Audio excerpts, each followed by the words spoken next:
മജ്ജ്‌മ നികായ 38 മഹാ തൻഹാ സംഖയ സൂത്ത്. തൻഹാ സംഖയ എന്ന് പറഞ്ഞു കഴിഞ്ഞാൽ തൃഷ്ണയുടെ അവസാനം അല്ലെങ്കിൽ തൃഷ്ണയുടെ ഇല്ലാതാക്കൽ എന്നൊക്കെയാണ് അർത്ഥം. സുഹൃത്തുക്കളെ, ഇതിനു മുൻപുള്ള സൂത്തം 37ാമത്തെ സൂത്തം ഞാൻ വിവർത്തനം ചെയ്തിട്ടില്ല. അത് അത്ര തന്നെ പ്രാധാന്യമുള്ളതല്ല. ഈ സൂത്രത്തിൽ സാദി എന്ന ഭിക്ഷുവിന് ഉണ്ടായിട്ടുള്ള മിഥ്യാദർശനത്തെ നേരെയാക്കാൻ ഭഗവാൻ ഒരുപാട് ഉപദേശങ്ങൾ കൊടുക്കുകയാണ്. എല്ലാവരും അത്യാവശ്യം കേട്ടിരിക്കേണ്ട ഒരു സൂത്രം തന്നെയാണ് ഇത്. നമുക്ക് നേരെ സൂത്രത്തിലേക്ക് കടക്കാം.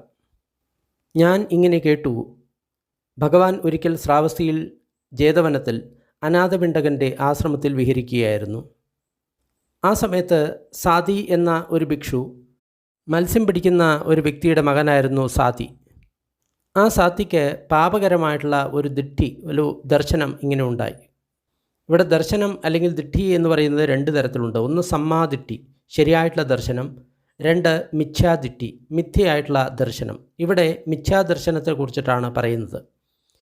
സമ്മാദിട്ടിയുടെ വ്യാഖ്യാനം നമ്മൾ സൂത്രങ്ങളിൽ നോക്കുമ്പോൾ നമ്മൾക്ക് ഇങ്ങനെ അറിയാം: ദുഃഖം, ദുഃഖത്തിൻ്റെ കാരണം, ദുഃഖത്തിൻ്റെ നിരോധനം, ദുഃഖത്തിൻ്റെ നിരോധനത്തിലുള്ള മാർഗം, ഇതിനെയാണ് സമ്മാദിട്ടി എന്ന് പറയുക.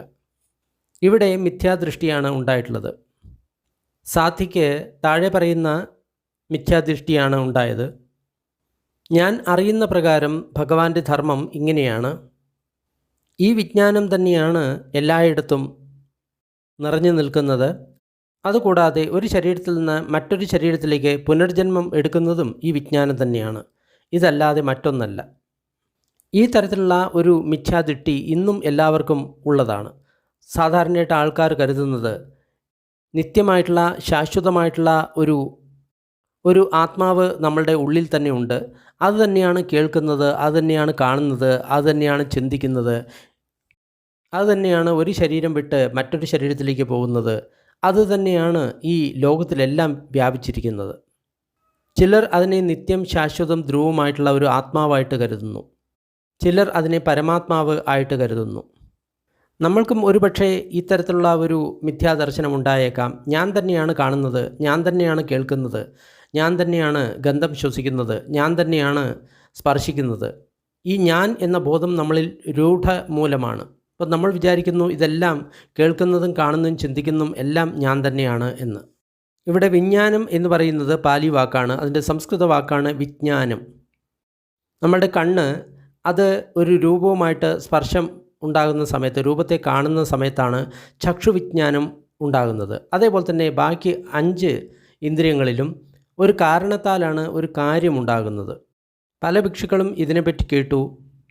മീൻപിടുത്തക്കാരൻ്റെ മകനായിട്ടുള്ള സാദിക്ക് ഇങ്ങനെയുള്ളൊരു മിഥ്യാദർശനം ഉണ്ടായിട്ടുണ്ട്. ഭഗവാന്റെ ശിക്ഷണത്തെ അറിയുന്നിടത്തോളം ഈ വിജ്ഞാനം തന്നെയാണ് എല്ലായിടത്തും പോകുന്നത്.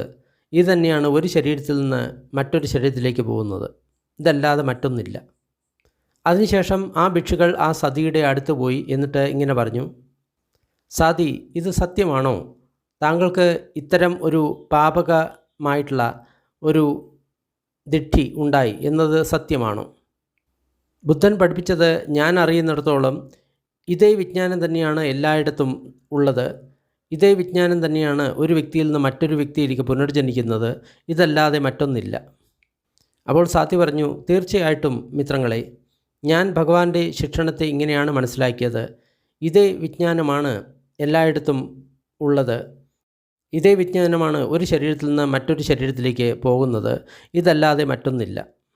അപ്പോൾ സാത്തിയെ ആ മിഥ്യാദർശനത്തിൽ നിന്ന് വിടുതൽ പ്രാപിപ്പിക്കുന്നതിന് ആ ഭിക്ഷുക്കൾ ഒരുപാട് ശ്രമിച്ചു. സാത്തിയിൽ സമ്മർദ്ദം ചെലുത്തി, സാത്തിയോട് ഒരുപാട് ചർച്ച ചെയ്തു. സാത്തി, ദയവായിട്ട് അങ്ങനെ പറയരുത്, തെറ്റായിട്ട് ഭഗവാനെ ഒരിക്കലും ചിത്രീകരിക്കരുത്, ഭഗവാൻ ഒരിക്കലും ഇങ്ങനെ പറയില്ല. പല ഉദാഹരണത്തിലൂടെ ഭഗവാൻ ഈ കാര്യം വ്യക്തമാക്കിയിട്ടുണ്ട്.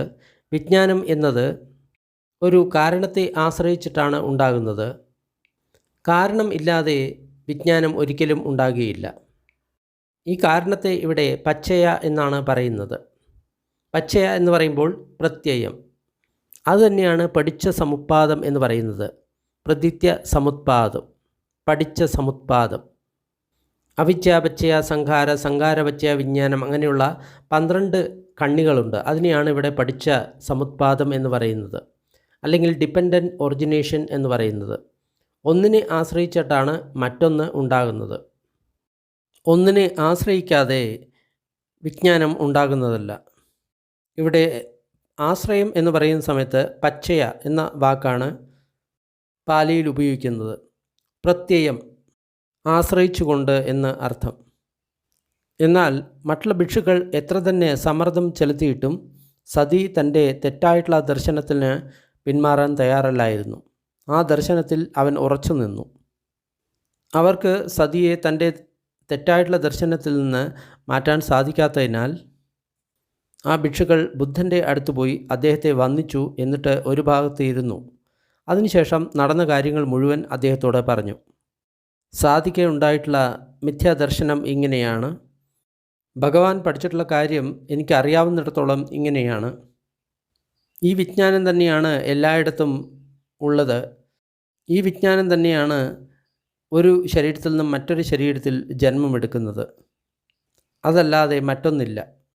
അപ്പോൾ ഭഗവാൻ ഒരു ഭിക്ഷുവിനോട് ഇങ്ങനെ പറഞ്ഞു, ഭിക്ഷു, സാധിയുടെ അടുത്ത് പോയി ഇങ്ങനെ പറയൂ, ശാസ്താവ് സാധിയെ വിളിക്കുന്നു എന്ന് പറയൂ. ശരി ബന്ദേ എന്ന് പറഞ്ഞ് ആ ഭിക്ഷു പ്രത്യുത്തരം കൊടുത്തു. എന്നിട്ട് സാധിയുടെ അടുത്ത് പോയിട്ട് ഇങ്ങനെ പറഞ്ഞു, മിത്ര സാധി, ശാസ്താവ് താങ്കളെ വിളിക്കുന്നു. ശരി മിത്ര എന്ന് സാധി പ്രത്യുത്തരം കൊടുത്തു. അതിനുശേഷം ഭഗവാന്റെ അടുത്ത് പോയി അദ്ദേഹത്തെ വന്ദിച്ചു. അതിനുശേഷം ഒരു ഭാഗത്ത് ഇരുന്നു. ഭഗവാൻ അദ്ദേഹത്തോട് ഇങ്ങനെ പറഞ്ഞു, സാധി, ഈ കാര്യം സത്യമാണോ? താങ്കൾക്ക് ഇത്തരത്തിലുള്ള ഒരു മിഥ്യാദർശനം, പാപദർശനം ഉണ്ടായി എന്നത് സത്യമാണോ? ഭഗവാന്റെ ശിക്ഷ എനിക്കറിയാവുന്നിടത്തോളം ഇങ്ങനെയാണ്. ഇതേ വിജ്ഞാനം തന്നെയാണ് എല്ലായിടത്തും ഉള്ളത്.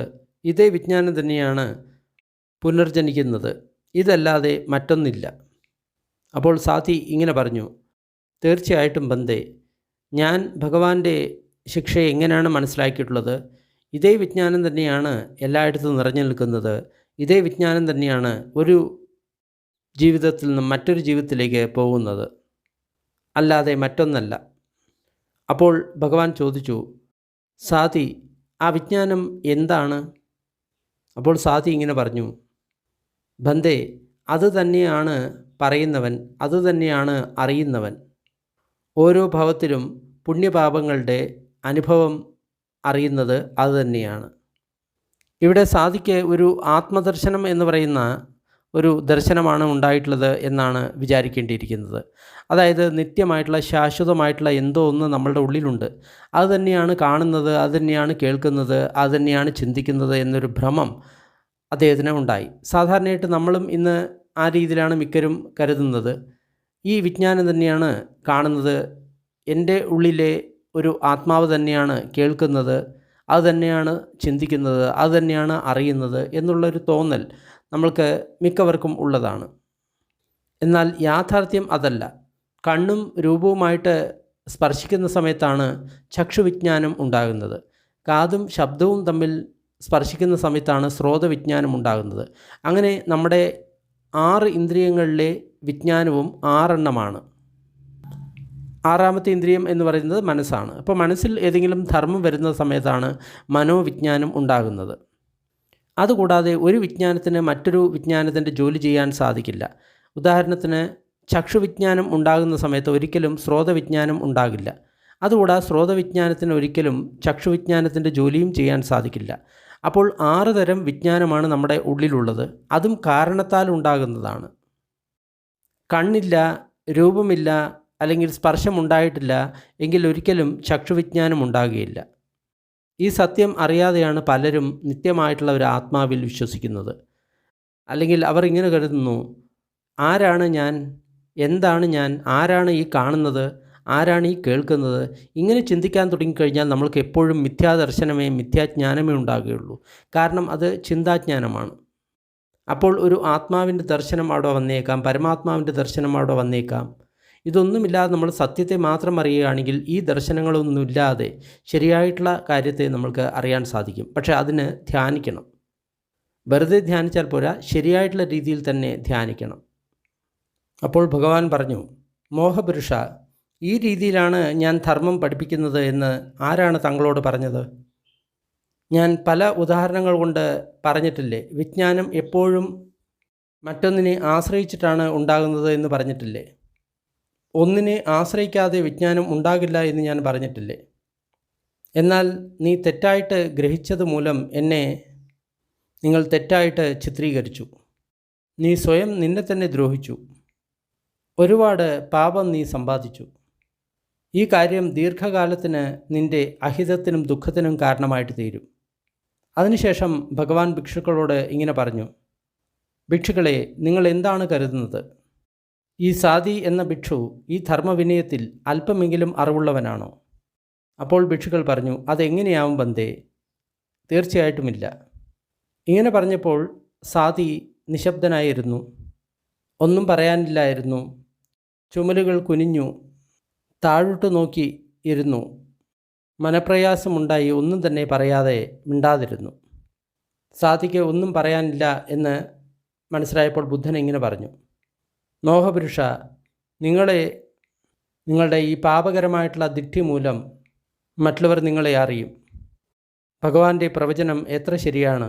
2500 വർഷങ്ങൾക്ക് ശേഷവും നമ്മൾ സാദിയെ ഈ തെറ്റായിട്ടുള്ള ദർശനം മൂലം നമ്മൾ അറിയുന്നു.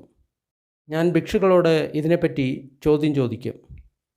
അതിനുശേഷം അദ്ദേഹം ഭിക്ഷുക്കളോട് പറഞ്ഞു, ഭിക്ഷുക്കളെ, സാദി മനസ്സിലാക്കിയതുപോലെയാണോ നിങ്ങൾ എൻ്റെ ധർമ്മത്തെ മനസ്സിലാക്കിയത്? സാദി തെറ്റായിട്ടുള്ള രീതിയിലാണ് ഇതിനെ ഗ്രഹിച്ചിട്ടുള്ളത്. അത് കാരണം സ്വയം അവന് തന്നെ പ്രശ്നമുണ്ടാക്കി. അത് കാരണം ഒരുപാട് പാപം അവൻ സമ്പാദിച്ചു. നിങ്ങളും അതേപോലെ തന്നെയാണോ ധർമ്മത്തെ ഗ്രഹിച്ചിരിക്കുന്നത്? അല്ല ബന്ദേ. പല രീതിയിലുള്ള ഉദാഹരണത്താൽ ഭഗവാൻ ഞങ്ങളോട് പറഞ്ഞിട്ടുണ്ട്, വിജ്ഞാനം എപ്പോഴും മറ്റൊന്നിനെ ആശ്രയിച്ചിട്ടാണ് ഉണ്ടാകുന്നത്. മറ്റൊന്നിനെ ആശ്രയിക്കാതെ വിജ്ഞാനം ഒരിക്കലും ഉണ്ടാകുന്നില്ല. ഇവിടെ ആശ്രയം എന്ന വാക്കിൻ്റെ പാലി വാക്ക് പച്ചയ എന്നാണ്. പ്രത്യയം കൂടാതെ വിജ്ഞാനം ഒരിക്കലും ഉണ്ടാകില്ല.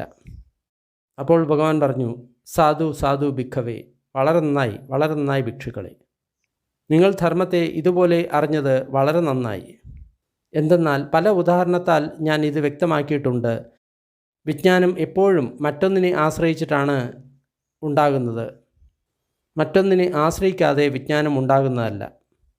എന്നിരുന്നാലും ഈ സതി എന്നെ തെറ്റായിട്ട് ചിത്രീകരിച്ചു, കാര്യങ്ങൾ തെറ്റായിട്ട് ഗ്രഹിച്ചു. അതുമൂലം സ്വയം അവന് തന്നെ പ്രശ്നമുണ്ടാക്കി. അതുമൂലം ഒരുപാട് അപുണ്യം അവൻ സമ്പാദിച്ചു, അതായത് പാപം സമ്പാദിച്ചു. ഇത് ആ മോഹപുരുഷൻ്റെ ദീർഘകാലത്തെ അഹിതത്തിനും ദുഃഖത്തിനും കാരണമായിട്ട് തീരും. വിജ്ഞാനം ഏതിൽ നിന്ന് ഉണരുന്നുവോ അതിനെ ആശ്രയിച്ചിട്ടാണ് അത് അറിയപ്പെടുന്നത്. കണ്ണിനെയും രൂപത്തെയും ആശ്രയിച്ചുണ്ടാകുന്ന വിജ്ഞാനം, അതിനെ ചക്ഷുവിജ്ഞാനം എന്ന് പറയുന്നു. അതായത് കണ്ണുണ്ട്, രൂപമുണ്ട്, അത് രണ്ടും കൂടി സ്പർശിച്ചു കഴിഞ്ഞാലാണ് ചക്ഷുവിജ്ഞാനം ഉണ്ടാകുന്നത്. കണ്ണുണ്ട്, രൂപമില്ല എങ്കിൽ ചക്ഷുവിജ്ഞാനം ഉണ്ടാകില്ല. കണ്ണില്ല, രൂപമുണ്ട്, എന്നാലും ചക്ഷുവിജ്ഞാനം ഉണ്ടാകില്ല. കണ്ണും രൂപവുമുണ്ട്, പക്ഷേ ഇരുട്ടാണ്, രണ്ടും സ്പർശമാകുന്നില്ല, അപ്പോഴും ചക്ഷുവിജ്ഞാനം ഉണ്ടാകുന്നില്ല. കാതിനെയും ശബ്ദത്തെയും ആശ്രിതമായിട്ട് ഉണ്ടാകുന്ന വിജ്ഞാനത്തെ സ്രോതവിജ്ഞാനം എന്ന് പറയുന്നു. മൂക്കിനെയും ഗന്ധത്തെയും ആശ്രയമായിട്ട് ഉണ്ടാകുന്ന വിജ്ഞാനത്തെ ഘ്രാണവിജ്ഞാനം എന്ന് പറയുന്നു. നാവിനെയും രുചിയെയും ആശ്രയിച്ച് ഉണ്ടാകുന്ന വിജ്ഞാനത്തെ ജിഹ്വാവിജ്ഞാനം എന്ന് പറയുന്നു.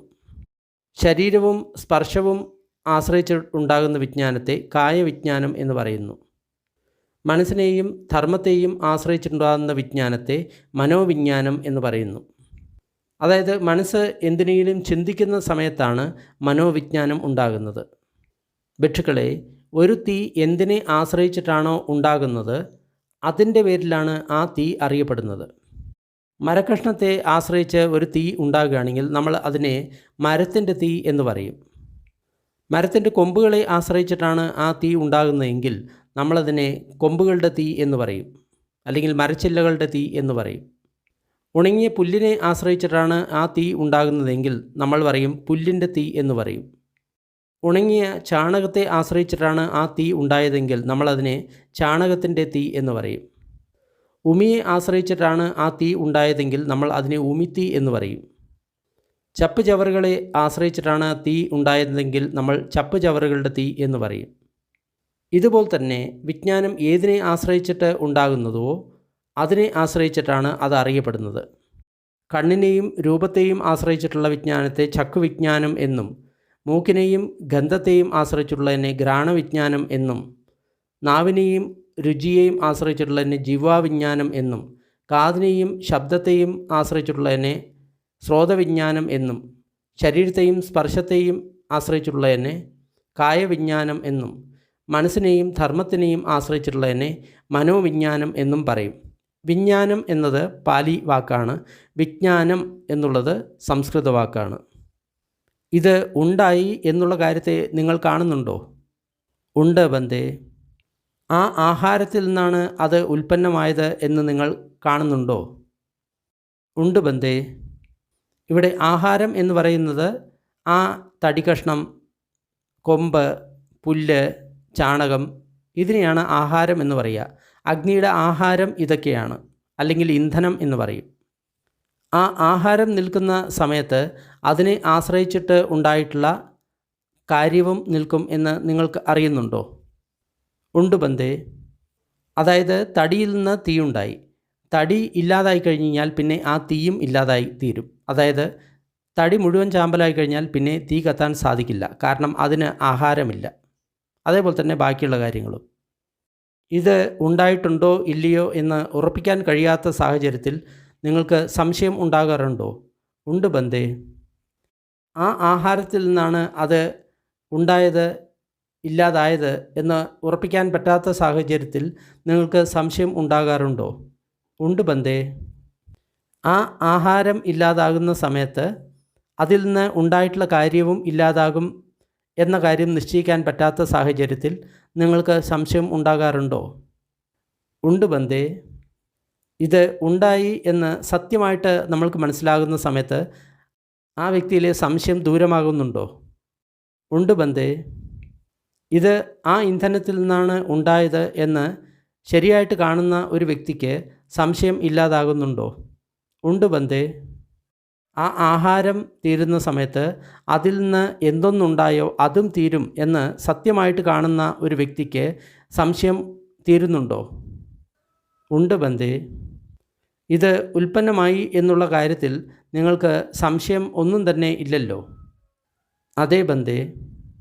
ഇത് ആ ആഹാരത്തിൽ നിന്ന് തന്നെയാണ് ഉൽപ്പന്നമായത് എന്നതിനെ പറ്റി നിങ്ങൾക്ക് സംശയം ഒന്നും തന്നെ ഇല്ലല്ലോ? അതേ ബന്ധേ. ആ ആഹാരം തീരുന്ന സമയത്ത് ആ ആഹാരത്തിൽ നിന്ന് എന്തൊന്നുണ്ടായോ അതും തീരും എന്ന കാര്യത്തെപ്പറ്റി നിങ്ങൾക്ക് സംശയമൊന്നും ഇല്ലല്ലോ? ഉവ്വ് ബന്ധേ. ഇത് ഉൽപ്പന്നമായി എന്ന് നിങ്ങൾക്ക് സത്യമായിട്ടും മനസ്സിലായി എന്നുള്ളത് സത്യമല്ലേ? അതേ ബന്ധേ. ആ ഇന്ധനത്താലാണ് ഇത് ഉണ്ടായത് എന്ന് നിങ്ങൾ സത്യമായിട്ടും വ്യക്തമായിട്ടും കണ്ടിട്ടില്ലേ? ഉണ്ട് ബന്ധേ. ആ ആഹാരം തീരുന്ന സമയത്ത് അതിൽ നിന്ന് എന്തൊന്നുണ്ടായോ അതും തീരും എന്നുള്ള കാര്യത്തിൽ നിങ്ങൾക്ക് സംശയം ഒന്നും ഇല്ലല്ലോ? നിങ്ങൾ വ്യക്തമായി കണ്ടതല്ലേ?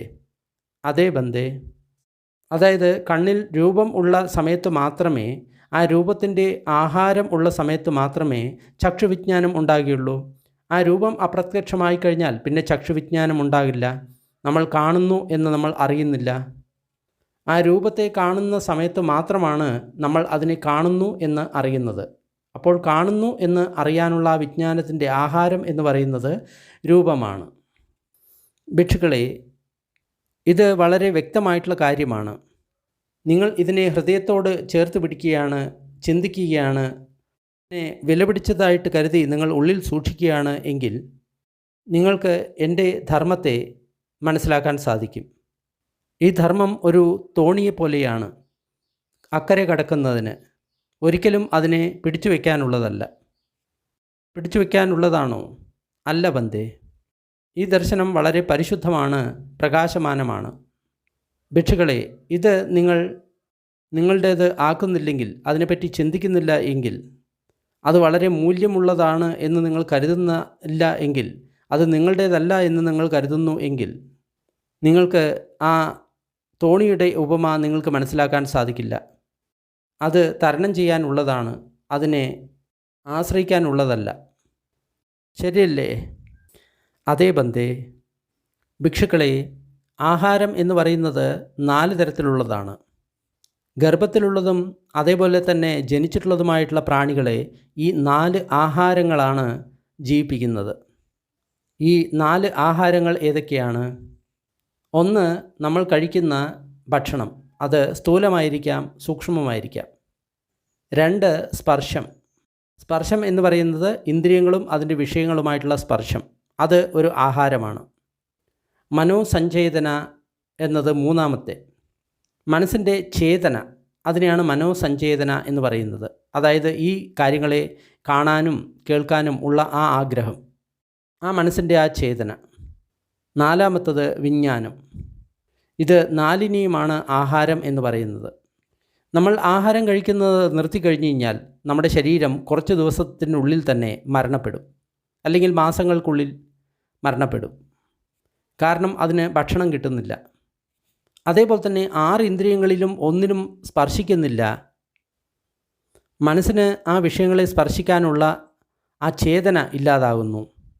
അതുകൂടാതെ വിജ്ഞാനവും ഉണ്ടാകുന്നില്ല എങ്കിൽ ഈ ശരീരം നിലനിൽക്കുന്നതല്ല.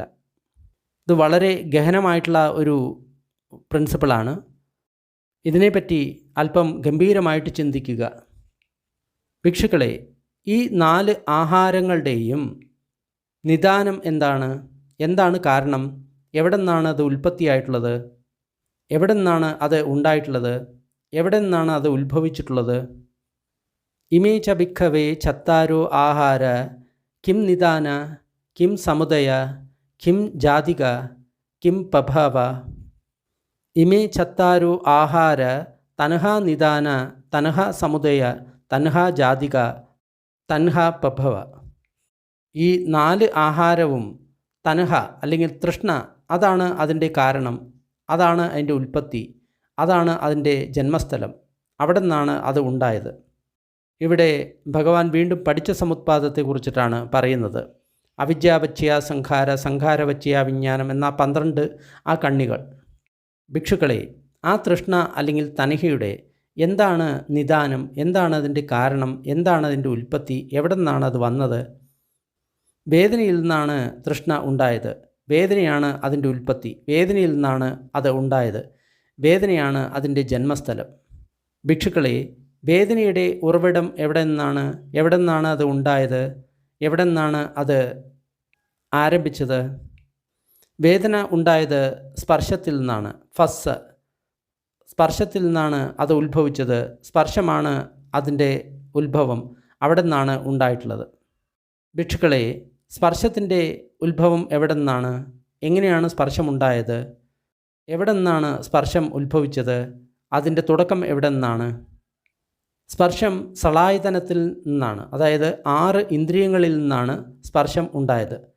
6 ഇന്ദ്രിയങ്ങളിൽ നിന്നാണ് അതിൻ്റെ ഉൽപ്പത്തി. 6 ഇന്ദ്രിയങ്ങളിൽ നിന്നാണ് അത് ആരംഭിച്ചത്. 6 ഇന്ദ്രിയങ്ങളും അതാതിൻ്റെ വിഷയങ്ങളെ സ്പർശിക്കുന്ന സമയത്താണ് സ്പർശമുണ്ടായത്. ഭിക്ഷുക്കളെ, ഈ 6 ആയതനത്തിൻ്റെ ഉൽപ്പത്തി എന്താണ്? അത് എവിടെ നിന്നാണ് ഉണ്ടായത്? എന്താണ് അതിൻ്റെ തുടക്കം? എവിടെ നിന്നാണ് അതിൻ്റെ ഉത്ഭവം? 6 ആയതനം എന്ന് പറയുന്നത് 6 വാതിലുകൾ, 6 ഇന്ദ്രിയങ്ങളെയാണ് 6 ആയതനം എന്ന് പറയുന്നത്. അപ്പോൾ 6 ഇന്ദ്രിയങ്ങൾ എവിടെ നിന്നുണ്ടായി? 6 ഇന്ദ്രിയങ്ങൾ ഉണ്ടായത് നാമരൂപത്തിൽ നിന്നാണ്. നാമരൂപമാണ് അതിൻ്റെ ഉൽപ്പത്തി. നാമരൂപമാണ് അതിൻ്റെ തുടക്കം. നാമരൂപത്തിൽ നിന്നാണ് അതുണ്ടായത്. നാമരൂപം എന്ന് പറയുമ്പോൾ ശരീരവും മനസ്സും. രൂപം എന്ന് പറഞ്ഞു കഴിഞ്ഞാൽ ശരീരം, നാമം എന്ന് പറഞ്ഞു കഴിഞ്ഞാൽ മനസ്സ്. ഭിക്ഷുക്കളെ, എവിടെ നിന്നാണ് ഈ നാമരൂപം ഉണ്ടായിട്ടുള്ളത്? നാമരൂപത്തിൻ്റെ ഉൽപ്പത്തി എന്താണ്? നാമരൂപത്തിൻ്റെ തുടക്കം എങ്ങനെയാണ്? നാമരൂപം എവിടെ നിന്നാണ് ഉണ്ടായത്? നാമരൂപം ഉണ്ടായിട്ടുള്ളത് വിജ്ഞാനത്തിൻ്റെ കാരണമാണ്. വിജ്ഞാനം മൂലമാണ് നാമരൂപം ഉണ്ടായിട്ടുള്ളത്. വിജ്ഞാനത്തിൽ നിന്നാണ് നാമരൂപം ഉണ്ടായിട്ടുള്ളത്. വിജ്ഞാനത്തിൻ്റെ തുടക്കം എവിടെ നിന്നാണ്? എവിടെ നിന്നാണ് വിജ്ഞാനം ഉണ്ടായത്? എവിടെ നിന്നാണ് വിജ്ഞാനം ആരംഭിച്ചത്, അതിൻ്റെ ഉൽപ്പത്തി എവിടെ നിന്നാണ്? വിജ്ഞാനം ഉണ്ടായത് സംസ്കാരത്തിൽ നിന്നാണ്. സംസ്കാരത്തിൽ നിന്നാണ് അതിൻ്റെ തുടക്കം. സംസ്കാരത്തിൽ നിന്നാണ് അതിൻ്റെ ഉൽപ്പത്തി. സംസ്കാരത്തിൽ നിന്നാണ് അതിൻ്റെ ആരംഭം. ഭിക്ഷുക്കളെ, സംസ്കാരത്തിൻ്റെ നിദാനം എന്താണ്? അതിൻ്റെ കാരണം എന്താണ്? അതിൻ്റെ ഉൽപ്പത്തി എന്താണ്? എവിടെ നിന്നാണ് അത് തുടങ്ങിയത്? സംഖാര അവിദ്യാനിദാന. സംസ്കാരത്തിൻ്റെ കാരണം, ഉൽപ്പത്തി അവിദ്യയിൽ നിന്നാണ്. അവിദ്യ എന്ന് പറയുമ്പോൾ അവിദ്യ. അവിദ്യയിൽ നിന്നാണ് അത് ഉണ്ടായത്. അവിദ്യയിൽ നിന്നാണ് അതിൻ്റെ തുടക്കം. അവിദ്യയാണ് അതിൻ്റെ കാരണം. ഇതി ഖോ ബിക്കവേ അവിദ്യാപച്ചയ സംഖാര. അതിനാൽ ഭിക്ഷുക്കളെ, അവിദ്യയിൽ നിന്നാണ് സംസ്കാരങ്ങൾ ഉണ്ടായത്. സംഖാരപച്ചയ വിജ്ഞാനം. സംസ്കാരത്തിൽ നിന്നാണ് വിജ്ഞാനം ഉണ്ടായത്. വിജ്ഞാനപച്ചയ നാമരൂപം. വിജ്ഞാനത്തിൽ നിന്നാണ് നാമരൂപം ഉണ്ടായത്. നാമരൂപപച്ചയ സലായതനം. നാമരൂപത്തിൽ നിന്നാണ് 6 ഇന്ദ്രിയങ്ങൾ ഉണ്ടായത്. സലായതനപച്ചയ ഫസ്സോ. 6 ഇന്ദ്രിയങ്ങളിൽ നിന്നാണ് സ്പർശമുണ്ടായത്. ഫസ്സപച്ചയ വേദന. സ്പർശത്തിൽ നിന്നാണ് വേദന അല്ലെങ്കിൽ അനുഭവങ്ങൾ ഉണ്ടായത്. വേദനാപച്ചയ തൻഹ. ആ വേദനയിൽ അല്ലെങ്കിൽ അനുഭവങ്ങളിൽ നിന്നാണ് തൃഷ്ണ ഉണ്ടായത്. തൻഹാപച്ചയ ഉപാദാനം. ആ തൃഷ്ണയിൽ നിന്നാണ് ഉപാദാനം അല്ലെങ്കിൽ അതിനോട് ഒട്ടിപ്പിടിക്കൽ ഉണ്ടായത്. ഉപാദാനപച്ചയ ഭവ. ഉപാദാനത്തിൽ നിന്നാണ് ഭവം ഉണ്ടായത്. ഭവപച്ചയ ജാതി. ഭവത്തിൽ നിന്നാണ് ജന്മമുണ്ടായത്. ജാതിപച്ചയ ജര മരണം ശോകം പരിദേവം ദുഃഖദോമനുസുപായാസ സംഭവന്തി. ആ ജന്മത്തിൽ നിന്നാണ് ജര വാർദ്ധക്യം, മരണം, ശോകം, പരിദേവം, ദുഃഖം, ദോർമനസം, ഉപായാസം അല്ലെങ്കിൽ പ്രയാസം ഇതെല്ലാം ഉണ്ടായത്. ഏവമേതസ് കേവലസ് ദുഃഖഖന്ധസ് സമുദയോ ഹോതി. ഇപ്രകാരമാണ് ദുഃഖസ്കന്ധങ്ങളുടെ വലിയ ഒരു മല ഉണ്ടായത്. ജാതിപച്ചയ ജരാമരണം തി ഖോപനേതം ബുദ്ധം. വീണ്ടും ഭഗവാൻ ആവർത്തിച്ച് ഈ കാര്യങ്ങളെ വ്യക്തമാക്കുകയാണ്. ജാതി അല്ലെങ്കിൽ ജന്മം മൂലമാണ് മരണം ഉണ്ടാകുന്നത്. അതാണ് ഞാൻ പറഞ്ഞത്. ഭിക്ഷുക്കളെ, ജാതി മൂലമല്ലേ ജരാമരണം ഉണ്ടാകുന്നത്? അത് തന്നെയല്ലേ പറഞ്ഞിട്ടുള്ളത്? ബന്ധേ, ജാതി മൂലമാണ് ജരാമരണം ഉണ്ടാകുന്നത്. അങ്ങനെയാണ് ഞങ്ങൾ അറിയുന്നത്. ഭവം മൂലമല്ലേ ജാതി ഉണ്ടായത്? അതല്ലേ ഞാൻ പറഞ്ഞിട്ടുള്ളത്? ഭവപച്ചയ നുഖോ ബിക്കവേ ജാതി നോ വാ കഥം വാ എത്ത ഹോദീതി. ഭവം മൂലമാണ് ജാതി ഉണ്ടാകുന്നത് എന്നല്ലേ ഞാൻ പറഞ്ഞത്? അതേ ബന്ധേ, ഭവം മൂലമാണ് ജാതി ഉണ്ടാകുന്നത്. ഞങ്ങളും അത് തന്നെയാണ് കാണുന്നത്. ഇവിടെ ഒരുപാട് ആവർത്തനമുണ്ട്. ഇനി ചുരുക്കി പറയാം. ഉപാദാനപച്ചയ ഭവം, തനഹാപച്ചയ ഉപാദാനം, വേദനാപച്ചയ തനഹ, ഫസ്സപച്ചയ വേദന, സലായതനപച്ചയ ഫസ്സ്, നാമരൂപപച്ചയ സലായതനം, വിജ്ഞാനപച്ചയ നാമരൂപം, സംഖാരപച്ചയ വിജ്ഞാനം, അവിദ്യാപച്ചയ സംഖാരം. അവിദ്യ മൂലമാണ് സംസ്കാരം ഉണ്ടായിട്ടുള്ളത്. അതാണ് പറഞ്ഞിട്ടുള്ളത്. നിങ്ങളും അത് തന്നെയാണോ കാണുന്നത്, അവിദ്യാപച്ചയ സംഖാരം എന്ന്? ഭിക്ഷുക്കൾ പറഞ്ഞു, തീർച്ചയായും ബന്ധേ, അവിദ്യാപച്ചയ സംഖാര. അവിദ്യ മൂലമാണ് സംഖാരം ഉണ്ടാകുന്നത്. ഞങ്ങളും അത് തന്നെയാണ് കാണുന്നത്. സാധു സാധു ഭിക്ഷവേ. വളരെ നന്നായി ഭിക്ഷുക്കളെ. അതിനാൽ നിങ്ങളും ഞാനും ഇത് തന്നെയാണ് പറയുന്നത്. ഇമസ്മിൻ സതി ഇതം ഹോതി, ഇമസുപ്പാദ ഇതം ഉപ്പജ്ജതി യദിതം. ഇത് ഉണ്ടാകുന്ന സമയത്ത് ഇത് ഉണ്ടാകുന്നു. ഇത് ഉൽപ്പന്നമാകുന്ന കാരണമാണ് ഇത് ഉണ്ടാകുന്നത്. ഉദാഹരണമായിട്ട് അവിദ്യാപച്ചയ സംഖാര. അവിദ്യ മൂലമാണ് സംസ്കാരമുണ്ടാകുന്നത്. സംഖാരപച്ചയ വിജ്ഞാനം. സംസ്കാരം മൂലമാണ് വിജ്ഞാനം ഉണ്ടാകുന്നത്. വിജ്ഞാനപച്ചയ നാമരൂപം. നാമരൂപപച്ചയ സലായതനം. സലായതനപച്ചയ ഫസ്സോ. ഫസ്സപച്ചയ വേദന. വേദനാപച്ചയ തനഹ. തനഹാപച്ചയ ഉപാദാനം. ഉപാദാനപച്ചയ ഭവോ. ഭവപച്ചയ ജാതി. ജാതിപച്ചയ ജര മരണം ശോകം പരിദേവം ദുഃഖദോമനുസുപായാസ സംഭവന്തി. ഏവമേതസ് കേവലസ് ദുഃഖഖന്ധസ് സമുദയോ ഹോതി. അവിദ്യായ ത്വേവ അശേഷ വിരാഗ നിരോധ സംഖാര നിരോധോ. അവിദ്യ ഏത് സമയത്ത് പൂർണ്ണമായിട്ടും നഷ്ടമാകുന്നുവോ, അത് ഇല്ലാതാകുന്നുവോ, ആ സമയത്ത് സംസ്കാരങ്ങൾ നിരോധമാകുന്നു. സംസ്കാര നിരോധ വിജ്ഞാന നിരോധോ. സംസ്കാരം നിരോധമാകുന്ന സമയത്ത് വിജ്ഞാനം നിരോധമാകുന്നു. വിജ്ഞാന നിരോധ നാമരൂപ നിരോധോ, നാമരൂപ നിരോധ സളായതനം നിരോധോ, സളായതന നിരോധ ഫസ്സ നിരോധോ, ഫസ്സ നിരോധ വേദനാ നിരോധോ, വേദനാ നിരോധ തൻഹാ നിരോധോ, തൻഹാ നിരോധ ഉപാദാന നിരോധോ, ഉപാദാന നിരോധ ഭവനിരോധോ, ഭവനിരോധ ജാതി നിരോധോ, ജാതി നിരോധ ജര മരണം ശോക് പരിദേവ് ദുഃഖ ദോമനസ്സുപായാസ നിരുജ്ജന്തി ഏവമേതസ് കേവലസ് ദുഃഖകന്ദസ് നിരോധോ ഹോതി. ഇപ്രകാരം ദുഃഖസ്കന്ധങ്ങളുടെ പരിപൂർണമായിട്ടും നിരോധം ഉണ്ടാകുന്നു. ജാതി നിരോധ ജരാമരണ നിരോധോദിഖോ പണേത ഉത്തം. ജാതി നിരോധമാകുന്ന സമയത്ത് ജര മരണം ഇത് നിരോധമാകുന്നു എന്നാണ് ഞാൻ പറയുന്നത്. ഭിക്ഷുക്കളെ, ജാതി നിരോധം ആകുന്ന സമയത്ത് ജരാമരണം നിരോധം ആകുന്നു. ഇതുതന്നെയല്ലേ നിങ്ങളും കാണുന്നത്? ബന്ദേ, ജാതി നിരോധമാകുന്ന സമയത്ത് ജരാ മരണം നിരോധം ഇതുതന്നെയാണ് ഞങ്ങളും കാണുന്നത്. ജാതി നിരോധ ജരാ മരണ നിരോധത്തി. ഭഗവാൻ വീണ്ടും വീണ്ടും ഭിക്ഷുക്കളുടെ മനസ്സിൽ ഉറപ്പിക്കാനാണ് ഇതിനെ ആവർത്തിച്ച് പറയുന്നത്. ഇനി ഇത് തന്നെയാണ് വീണ്ടും വീണ്ടും ആവർത്തിക്കുന്നത്. അതിനെ ഞാൻ ചുരുക്കി പറയാം. ഭവനിരോധ ജാതി നിരോധോതി ഇതി കോ പനേതം വുത്തം. ഭവം നിരോധമാകുന്ന സമയത്ത് ജാതി നിരോധമാകുന്നു. ഇതാണ് ഞാൻ പറഞ്ഞത്. ഭിക്ഷുക്കളെ, ഇതുതന്നെയല്ലേ നിങ്ങളും കാണുന്നത്? അതേ ബന്ദേ, ഭവനിരോധ ജാതി നിരോധോ. ഇനി ബാക്കിയുള്ളത് ആവർത്തിക്കുന്നില്ല, അത് വേഗം പറയാം. ഉപാദാന നിരോധ ഭവനിരോധോ, തൻഹാ നിരോധ ഉപാദാന നിരോധോ, വേദനാ നിരോധ തൻഹാ നിരോധോ, ഫസ്സ നിരോധ വേദനാ നിരോധോ, സളായതന നിരോധ ഫസ്സ നിരോധോ, നാമരൂപ നിരോധ സളായതന നിരോധോ, വിജ്ഞാന നിരോധ നാമരൂപ നിരോധോ, സംഖാര നിരോധ വിജ്ഞാന നിരോധോ, അവിദ്യാ നിരോധ സംഖാര നിരോധോതി ഇതി കോ പനേതം വുത്തം. അവിദ്യ നിരോധമാകുന്ന സമയത്താണ് സംസ്കാരം നിരോധമാകുന്നത്. ഇതുതന്നെയാണ് ഞാൻ പറയുന്നത്. നിങ്ങളും ഭിക്ഷുക്കളെ ഇതുതന്നെയല്ലേ കാണുന്നത്? അതേ ബന്ദേ, അവിദ്യാ നിരോധ സംഖാര നിരോധോ. അവിദ്യ നിരോധമാകുന്ന സമയത്താണ് സംസ്കാരങ്ങൾ നിരോധമാകുന്നത്. ഞങ്ങളും അതുതന്നെയാണ് കാണുന്നത്. സാധു ഭിക്ഷവേ, വളരെ നന്നായി ഭിക്ഷുക്കളെ. അതിനാൽ നിങ്ങളും ഞാനും ഇത് തന്നെയാണ് പറയുന്നത്. ഇമസ്മിം അസതി ഇതം ന ഹോതി. ഇത് ഉണ്ടായിട്ടില്ല എങ്കിൽ ഇത് ഉൽപ്പന്നമാകുന്നില്ല.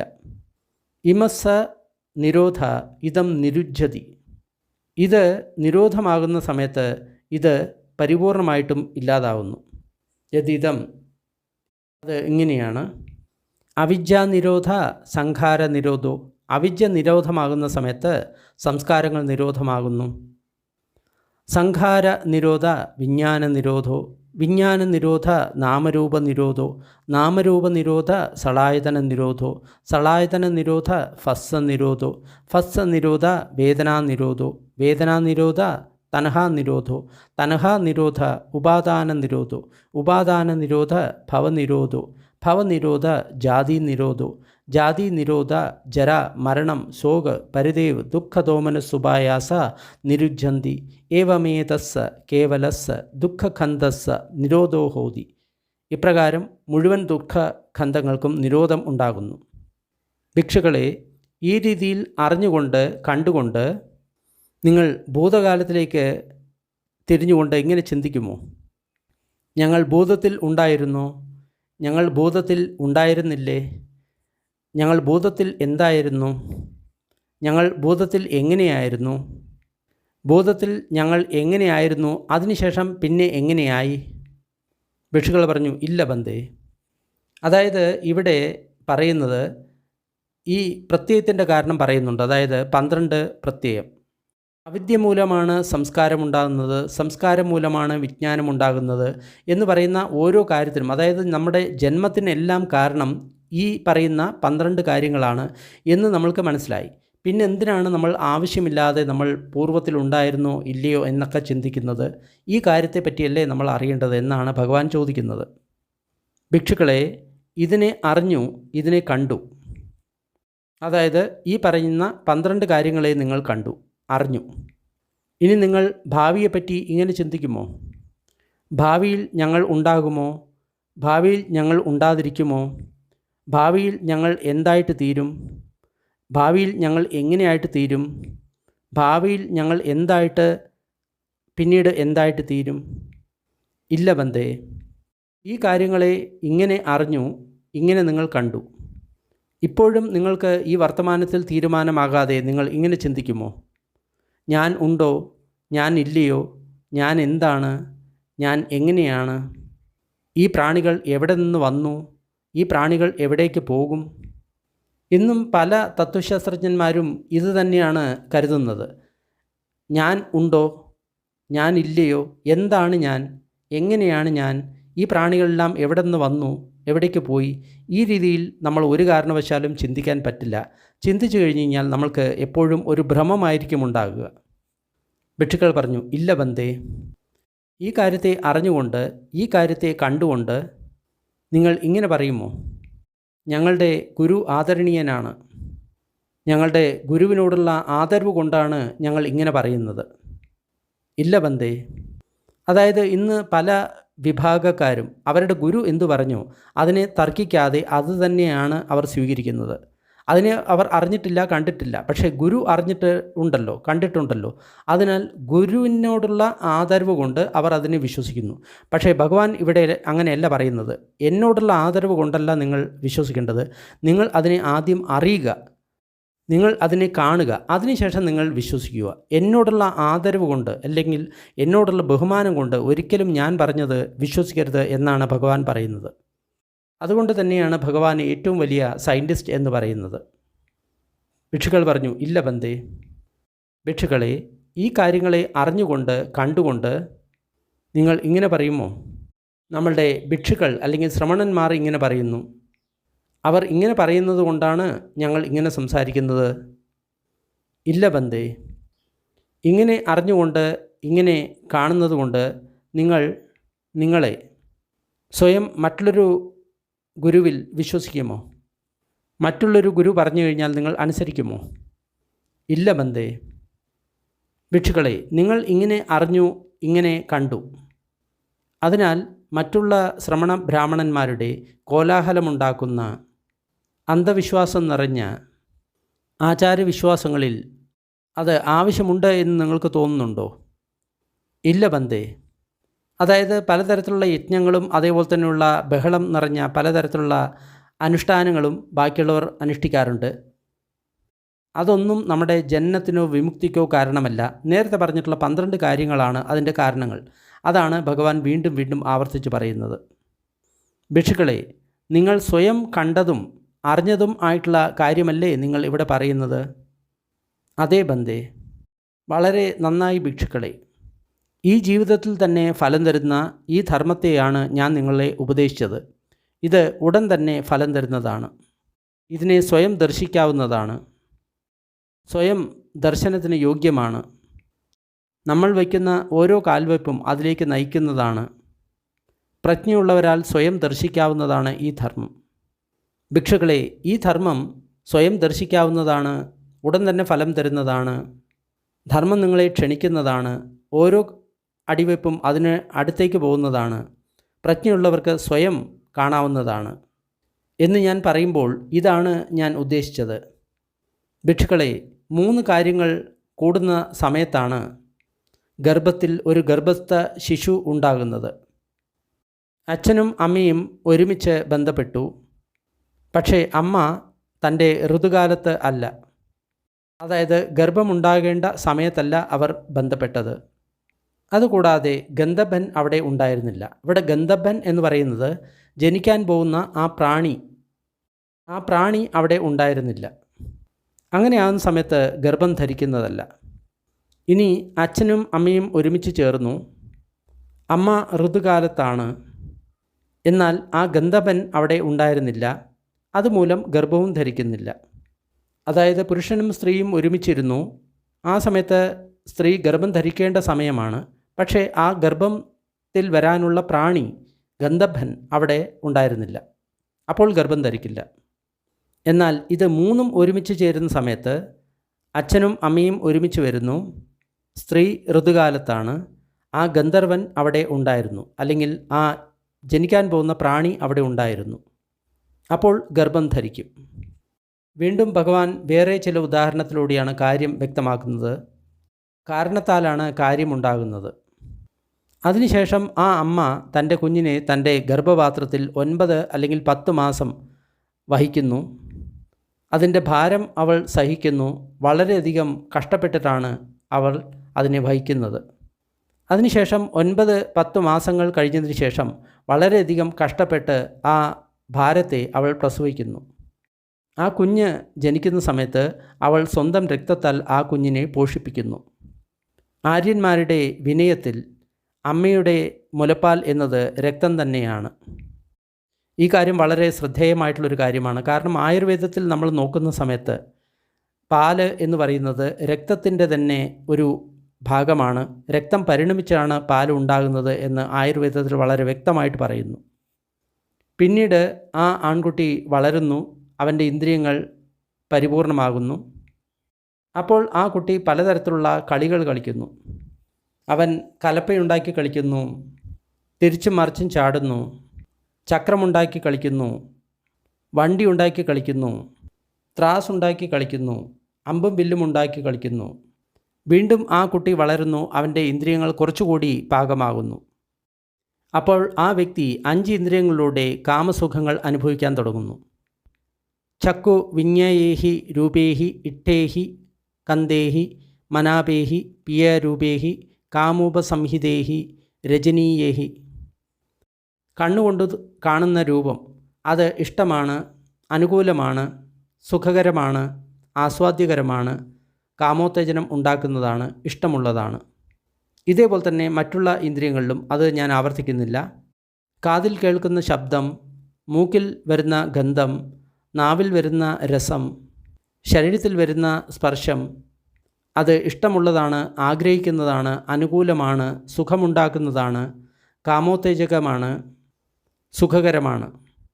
അവർ അവരുടെ കണ്ണുകൊണ്ട് ഒരു രൂപം കാണുകയാണെങ്കിൽ അത് സുഖകരമാണെങ്കിൽ അവർക്ക് അതിനോട് ആഗ്രഹമുണ്ടാക്കുന്നു. പക്ഷേ അത് സുഖകരം അല്ല എങ്കിൽ അവർക്ക് അതിനോട് വെറുപ്പുണ്ടാകുന്നു. അത് കാരണം അവർക്ക് അവരുടെ ശരീരത്തിൽ സതി പ്രതിഷ്ഠിതമാകുന്നില്ല, അല്ലെങ്കിൽ ജാഗ്രത പ്രതിഷ്ഠിതമാകുന്നില്ല. പരിത്ത ചേതസ്സോ, അവരുടെ ചേതസ്സും അതിന് പ്രാപ്തമായിട്ടില്ല.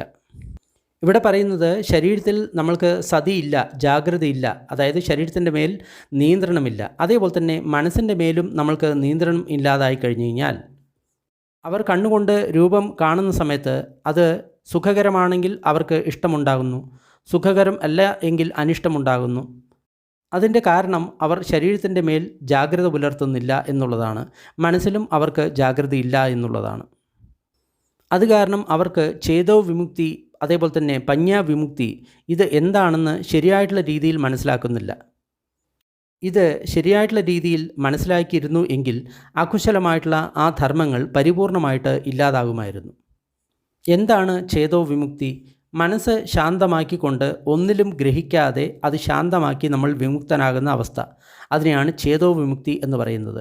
അടുത്തത് പഞ്ഞാ വിമുക്തി എന്ന് പറയുകയാണെങ്കിൽ ഇതെല്ലാം അനിത്യമാണ്, ദുഃഖമാണ്, അനാത്മകമാണ് എന്ന് അറിഞ്ഞുകൊണ്ട് നമ്മൾ ആ സംസ്കാരങ്ങളെ ഇല്ലാതാക്കി അതിൽ നിന്ന് വിമുക്തമാകുന്ന അവസ്ഥ. അതായത് നമ്മൾ ഒന്നിനെയും ഗ്രഹിക്കുന്നില്ല, നല്ലതോ ചീത്തയോ ഒന്നും തന്നെ നമ്മൾ ഗ്രഹിക്കുന്നില്ല. അത് അനിത്യമാണ്, ദുഃഖമാണ്, അനാത്മകമാണ് എന്ന് അറിഞ്ഞുകൊണ്ട് ഒന്നിനെയും ഗ്രഹിക്കാതെ നമ്മൾ വിമുക്തമായി കഴിഞ്ഞു കഴിഞ്ഞാൽ പിന്നെ ഈ രീതിയിലുള്ള ഇന്ദ്രിയ സുഖങ്ങൾ നമ്മളെ ബാധിക്കില്ല എന്നാണ് പറയുന്നത്. ഇതുപോലെ ഇഷ്ടവും അനിഷ്ടവും ഉള്ളതുകൊണ്ട് അവർ ഏതൊരു തരത്തിലുള്ള വേദന അനുഭവിക്കുകയാണെങ്കിലും ശരി, സുഖകരമാണെങ്കിലും ദുഃഖകരമാണെങ്കിലും സുഖമോ ദുഃഖമോ അല്ലാത്തത് ആണെങ്കിലും ആ വേദനയെ അവർ അഭിനന്ദിക്കുന്നു, അതിനെ സ്വാഗതം ചെയ്യുന്നു, അതിനോട് ആസക്തമാകുന്നു. അവർ അങ്ങനെ ചെയ്യുന്ന സമയത്ത് നന്ദി ഉണ്ടാകുന്നു, അതായത് ആസ്വാദനമുണ്ടാകുന്നു. അതായത് ഈ വേദനയെ വന്നിട്ടുള്ള ഈ സംവേദനയെ അഭിനന്ദിക്കുന്ന സമയത്ത്, അതിനെ സ്വാഗതം ചെയ്യുന്ന സമയത്ത്, അതിൽ ആസക്തമാകുന്ന സമയത്ത് നന്ദി അല്ലെങ്കിൽ ആസ്വാദനമുണ്ടാകുന്നു. യാ വേദനാസു നന്ദി തദൂപദാനം. ആ വേദനകളിൽ ആസക്തമാകുന്ന സമയത്ത്, ആസ്വാദിക്കുന്ന സമയത്ത് തതു ഉപദാനം, അതാണ് ഉപാദാനം. ഉപാദാനം എന്ന് പറയുന്നത് അതിനോടുള്ള ഒട്ടിപ്പിടിക്കൽ, അതിനേക്കാണ് ഉപാദാനം എന്ന് പറയുന്നത്, തൻ്റേതാണെന്ന് തോന്നൽ. തസ്സുപാദാന പച്ചയാ ഭവോ, ആ ഉപാദാനത്തിൻ്റെ കാരണത്താൽ ഭാവമുണ്ടാകുന്നു. ഭാവപച്ചയ ജാതി, ജാതിപച്ചയ ജരാമരണം ശോകപരിദേവ ദുഃഖദോമന സുപായാസ സംഭവന്തി. ഏവമേതസ്സ കേവലസ്സ ദുഃഖഗന്ധസ്സ സമുദയോ ഹോതി. ഇപ്രകാരം ദുഃഖസ്കന്ധങ്ങൾ തന്നെ ഉണ്ടാകുന്നു. ഇനി നേരത്തെ പറഞ്ഞ കാര്യങ്ങൾ തന്നെ വീണ്ടും വീണ്ടും ആവർത്തിക്കുകയാണ്, ഞാനിവിടെ ആവർത്തിക്കുന്നില്ല. അവർ അവരുടെ കാതുകൊണ്ട് ഒരു ശബ്ദം കേൾക്കുകയാണെങ്കിൽ, അവർ അവരുടെ മൂക്കുകൊണ്ട് ഒരു ഗന്ധം നുകരുകയാണെങ്കിൽ, അവർ അവരുടെ നാവ് കൊണ്ട് ഒരു രസം അറിയുകയാണെങ്കിൽ, അവർ അവരുടെ ശരീരം കൊണ്ട് ഒരു സ്പർശം അനുഭവിക്കുകയാണെങ്കിൽ, അവർ അവരുടെ മനസ്സുകൊണ്ട് ഒരു ധർമ്മത്തെ അറിയുകയാണെങ്കിൽ, അത് സുഖകരമാണ് എങ്കിൽ അവർക്ക് അതിൽ ആഗ്രഹമുണ്ടാകുന്നു. അത് ദുഃഖകരമാണ് എങ്കിൽ അവർ അതിനെ വെറുക്കുന്നു. എന്തെന്നാൽ അവർക്ക് തൻ്റെ ശരീരത്തിൽ ജാഗ്രതയില്ല, അതേപോലെ തന്നെ മനസ്സിലും ജാഗ്രതയില്ല. അത് കാരണം അവർക്ക് പന്യാവിമുക്തി, അതേപോലെ തന്നെ ഛേദോ വിമുക്തി എന്താണെന്ന് യഥാർത്ഥ രീതിയിൽ അറിയുന്നില്ല. അത് അറിഞ്ഞിരുന്നു എങ്കിൽ ആ അകുശല ധർമ്മങ്ങൾ പരിപൂർണമായിട്ട് ഇല്ലാതാകുമായിരുന്നു. അവരുടെ ഈ ഇഷ്ടാനിഷ്ടങ്ങൾ കൊണ്ട് അവർ ഏതൊരു അനുഭവം അനുഭവിക്കുന്ന സമയത്തും, അത് സുഖകരമായിരുന്നാലും ശരി, ദുഃഖകരമായിരുന്നാലും ശരി, സുഖമോ ദുഃഖമോ അല്ലാത്തത് ആയിരുന്നാലും ശരി, അവർ അതിനെ അഭിനന്ദിക്കുന്നു, അവർ അതിനെ സ്വാഗതം ചെയ്യുന്നു, അവർ അതിൽ ആസക്തരായിട്ട് തീരുന്നു. അവർ എപ്പോൾ ആ വേദനയിൽ അഭിനന്ദിക്കുന്നുവോ, അതിനെ സ്വാഗതം ചെയ്യുന്നുവോ, അതിൽ ആസക്തരായിട്ട് തീരുന്നുവോ, നന്ദി അല്ലെങ്കിൽ ആസ്വാദനം തുടങ്ങുന്നു. യാ വേദനാസു നന്ദി തതുപാദാനം, ആ വേദനയിൽ അവർ ആസ്വദിക്കാൻ തുടങ്ങുന്ന സമയത്ത് അതാണ് ഉപാദാനം. ആ ഉപാദാനത്തിൽ നിന്ന് ഭവം ഉണ്ടാകുന്നു, ഭവത്തിൽ നിന്ന് ജാതി ഉണ്ടാകുന്നു, ജാതിയിൽ നിന്ന് ജര, മരണം, ശോകം, പരിദേവം, ദുഃഖം, ദോർമനസം, ഉപായാസം എല്ലാം ഉണ്ടാകുന്നു. ഏവമേതസ്സ കേവലസ്സ, ഇപ്രകാരം ദുഃഖസ്കന്ധങ്ങളുടെ സമുദയം തന്നെ ഉണ്ടാകുന്നു. എന്നാൽ ഭിക്ഷുക്കളെ, ഈ ലോകത്തിൽ ഒരു തഥാഗതൻ ഉണ്ടായി എന്ന് കരുതുക. അർഹന്തൻ, സമ്മാസംബുദ്ധൻ, വിദ്യയിലും ആചരണത്തിലും സമ്പന്നനായ വ്യക്തി, ശരിയായ രീതിയിൽ പോയവൻ, എല്ലാ ലോകത്തെയും അറിയുന്നവൻ, എല്ലാവരെയും നേരായ വഴിക്ക് നയിക്കുന്നവൻ, മനുഷ്യരുടെയും ദേവന്മാരുടെയും ശാസ്ത ബുദ്ധ ഭഗവാൻ ഉണ്ടായി എന്ന് കരുതുക. അദ്ദേഹം സ്വന്തം ദർശനത്താൽ ഈ ലോകത്തെയും ഈ ലോകത്തിലെ ദേവന്മാരെയും മാരന്മാരെയും ബ്രഹ്മന്മാരെയും ശ്രമണ ബ്രാഹ്മണന്മാരെയും അതേപോലെ തന്നെ ദേവമനുഷ്യന്മാരെയും അദ്ദേഹം സ്വയദർശനത്താൽ നല്ല പോലെ അറിയുന്നു. എന്നിട്ട് അറിഞ്ഞതിനെ ബാക്കിയുള്ളവർക്ക് ഉപദേശിച്ചു കൊടുക്കുന്നു. അദ്ദേഹം തുടക്കത്തിലും മധ്യത്തിലും ഒടുക്കത്തിലും നല്ലതായിട്ടുള്ള ധർമ്മത്തെ ശരിയായ അർത്ഥത്തിലും അതേപോലെ തന്നെ ശരിയായിട്ടുള്ള രീതിയിലും ഉപദേശിക്കുന്നു. കേവലം പരിപൂർണവും കേവലം പരിശുദ്ധവുമായിട്ടുള്ള ബ്രഹ്മചര്യത്തെ അദ്ദേഹം മറ്റുള്ളവർക്ക് ഉപദേശിച്ചു കൊടുക്കുന്നു. ഒരു ഗൃഹസ്ഥൻ ആ ധർമ്മത്തെ കേൾക്കുന്നു, ഒരു ഗൃഹസ്ഥൻ്റെ പുത്രൻ ആ ധർമ്മത്തെ കേൾക്കുന്നു, അല്ലെങ്കിൽ ഏതെങ്കിലും നല്ല കുലത്തിൽപ്പെട്ട ഒരു വ്യക്തി ആ ധർമ്മത്തെ കേൾക്കുന്നു. ആ ധർമ്മത്തെ കേട്ടുകൊണ്ട് ആ വ്യക്തിക്ക് തഥാഗതനിൽ ശ്രദ്ധ ഉണ്ടാകുന്നു. എന്നിട്ട് ഇങ്ങനെ ആലോചിക്കുന്നു, ഗൃഹസ്ഥ ജീവിതം ഒരുപാട് ബാധകൾ ഉള്ളതാണ്, തടസ്സങ്ങൾ ഉള്ളതാണ്, ഒരുപാട് കളങ്കങ്ങൾ ഉള്ളതാണ്.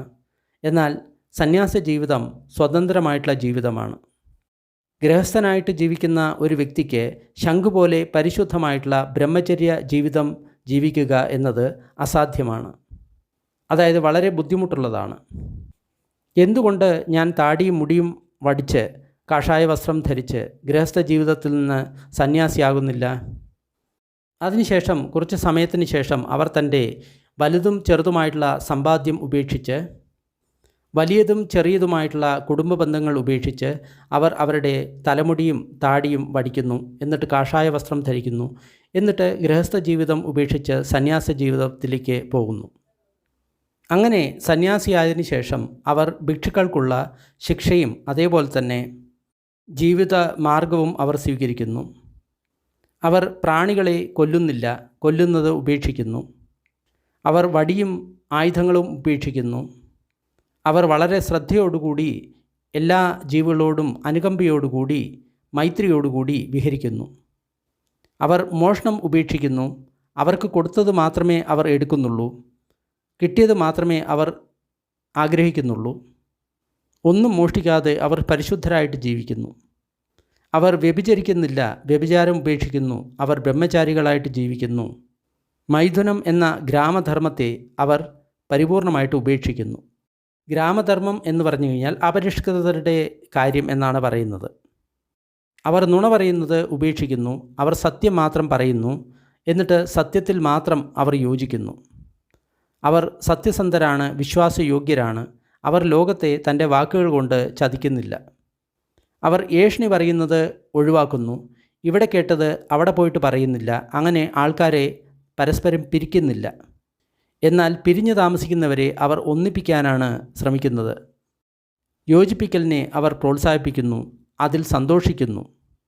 യോജിപ്പിക്കലിനെ അവർ സ്നേഹിക്കുന്നു. അവരുടെ സംഭാഷണം യോജിപ്പിക്കുന്നതിനു വേണ്ടി മാത്രമാണ്. അവർ കടുത്ത വാക്കുകൾ ഉപേക്ഷിക്കുന്നു. അവർ മാധുര്യമുള്ള കർണപ്രിയമായിട്ടുള്ള വാക്കുകൾ മാത്രമേ ഉപയോഗിക്കുന്നുള്ളൂ.